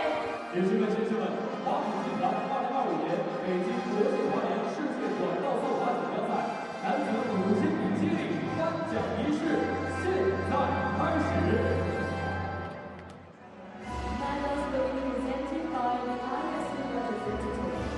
为获奖运动员颁发奖牌的是国际滑联代表。Mrs. Suana Silva Archer. Gifts will be presented by Chief Referee. 为获奖运动员颁发奖品的是裁判长。Miss Balash Pavel.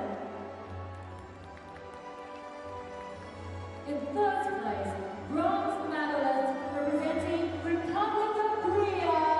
获得铜牌的是韩国。 Tachiwon, Kim Dong-woo, Jang Sung-woo, Lee Jung-soo, and So Ina.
Team Republic of Korea. 韩国队。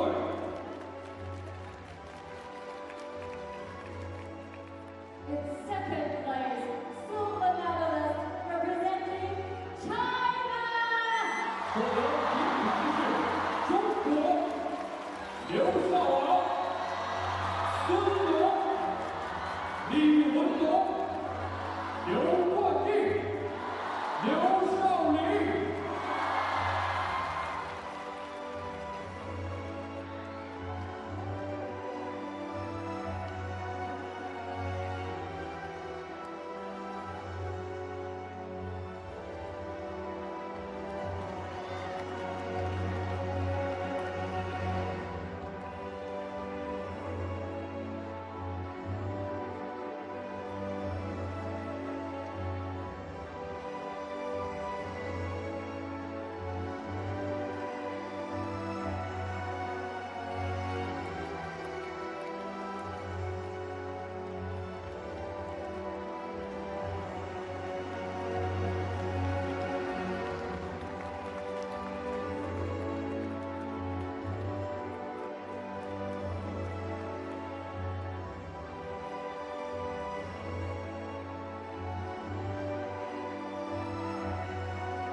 获得金牌并取得世界冠军头衔的是加拿大。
加拿大队。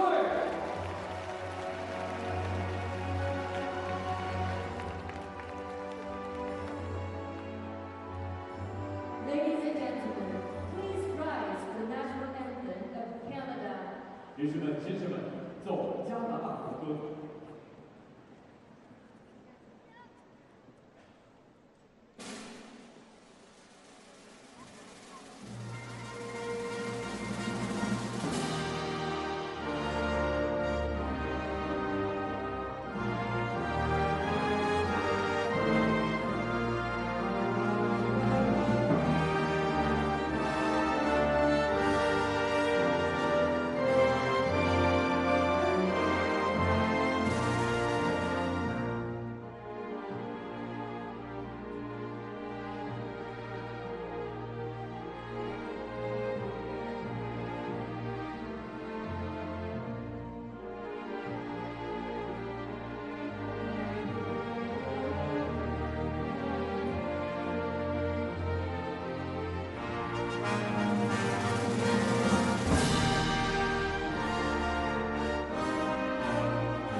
Ladies and gentlemen, the medalists. So ends the 2025 ISU Short Track World Championship. So ends 2024-25 international short track season. Final thoughts, Tyler? Well, first off, I just want to congratulate all our medalists, all our champions this weekend. Just some phenomenal performances. But as you mentioned, the World Championships, Gavin, marks the end of the season. All the athletes will return home. They'll enjoy a nice short break, a couple weeks, but then a new season starts, and it's an important one at that, being the 2026 Olympics. Skaters from this weekend are going to have motivation, albeit whether it was from success to carry it into the next year, or those who face challenges, maybe didn't deliver the performances that they wanted to. That will be motivation to work harder this summer and come back stronger than ever going into Milano Cortina. Looks like the final montage is playing. That's our cue. But first, some thanks the ISU for making this a full season of in-person commentary for the World Tour. Tyler and my own second year doing the World Championships in person. It is a privilege. We are grateful for the opportunity. Also, the likes of Ricky Swannell and Catherine Reuter-Adamek getting on the microphone this season, joining things in. Thank you to the athletes. It is a show every single weekend. It is an absolute thrill. Thank you to you at home watching us around the world. This international sport, hopefully it can continue to grow, seeing more teams, more countries take part. And thank you, of course, for you watching, sending the messages, little bits like pronunciation or facts about the athletes. It helps. We appreciate it. Thank you. Let's roll on to the Olympic season. 7 months away. Talk to you soon. Goodbye.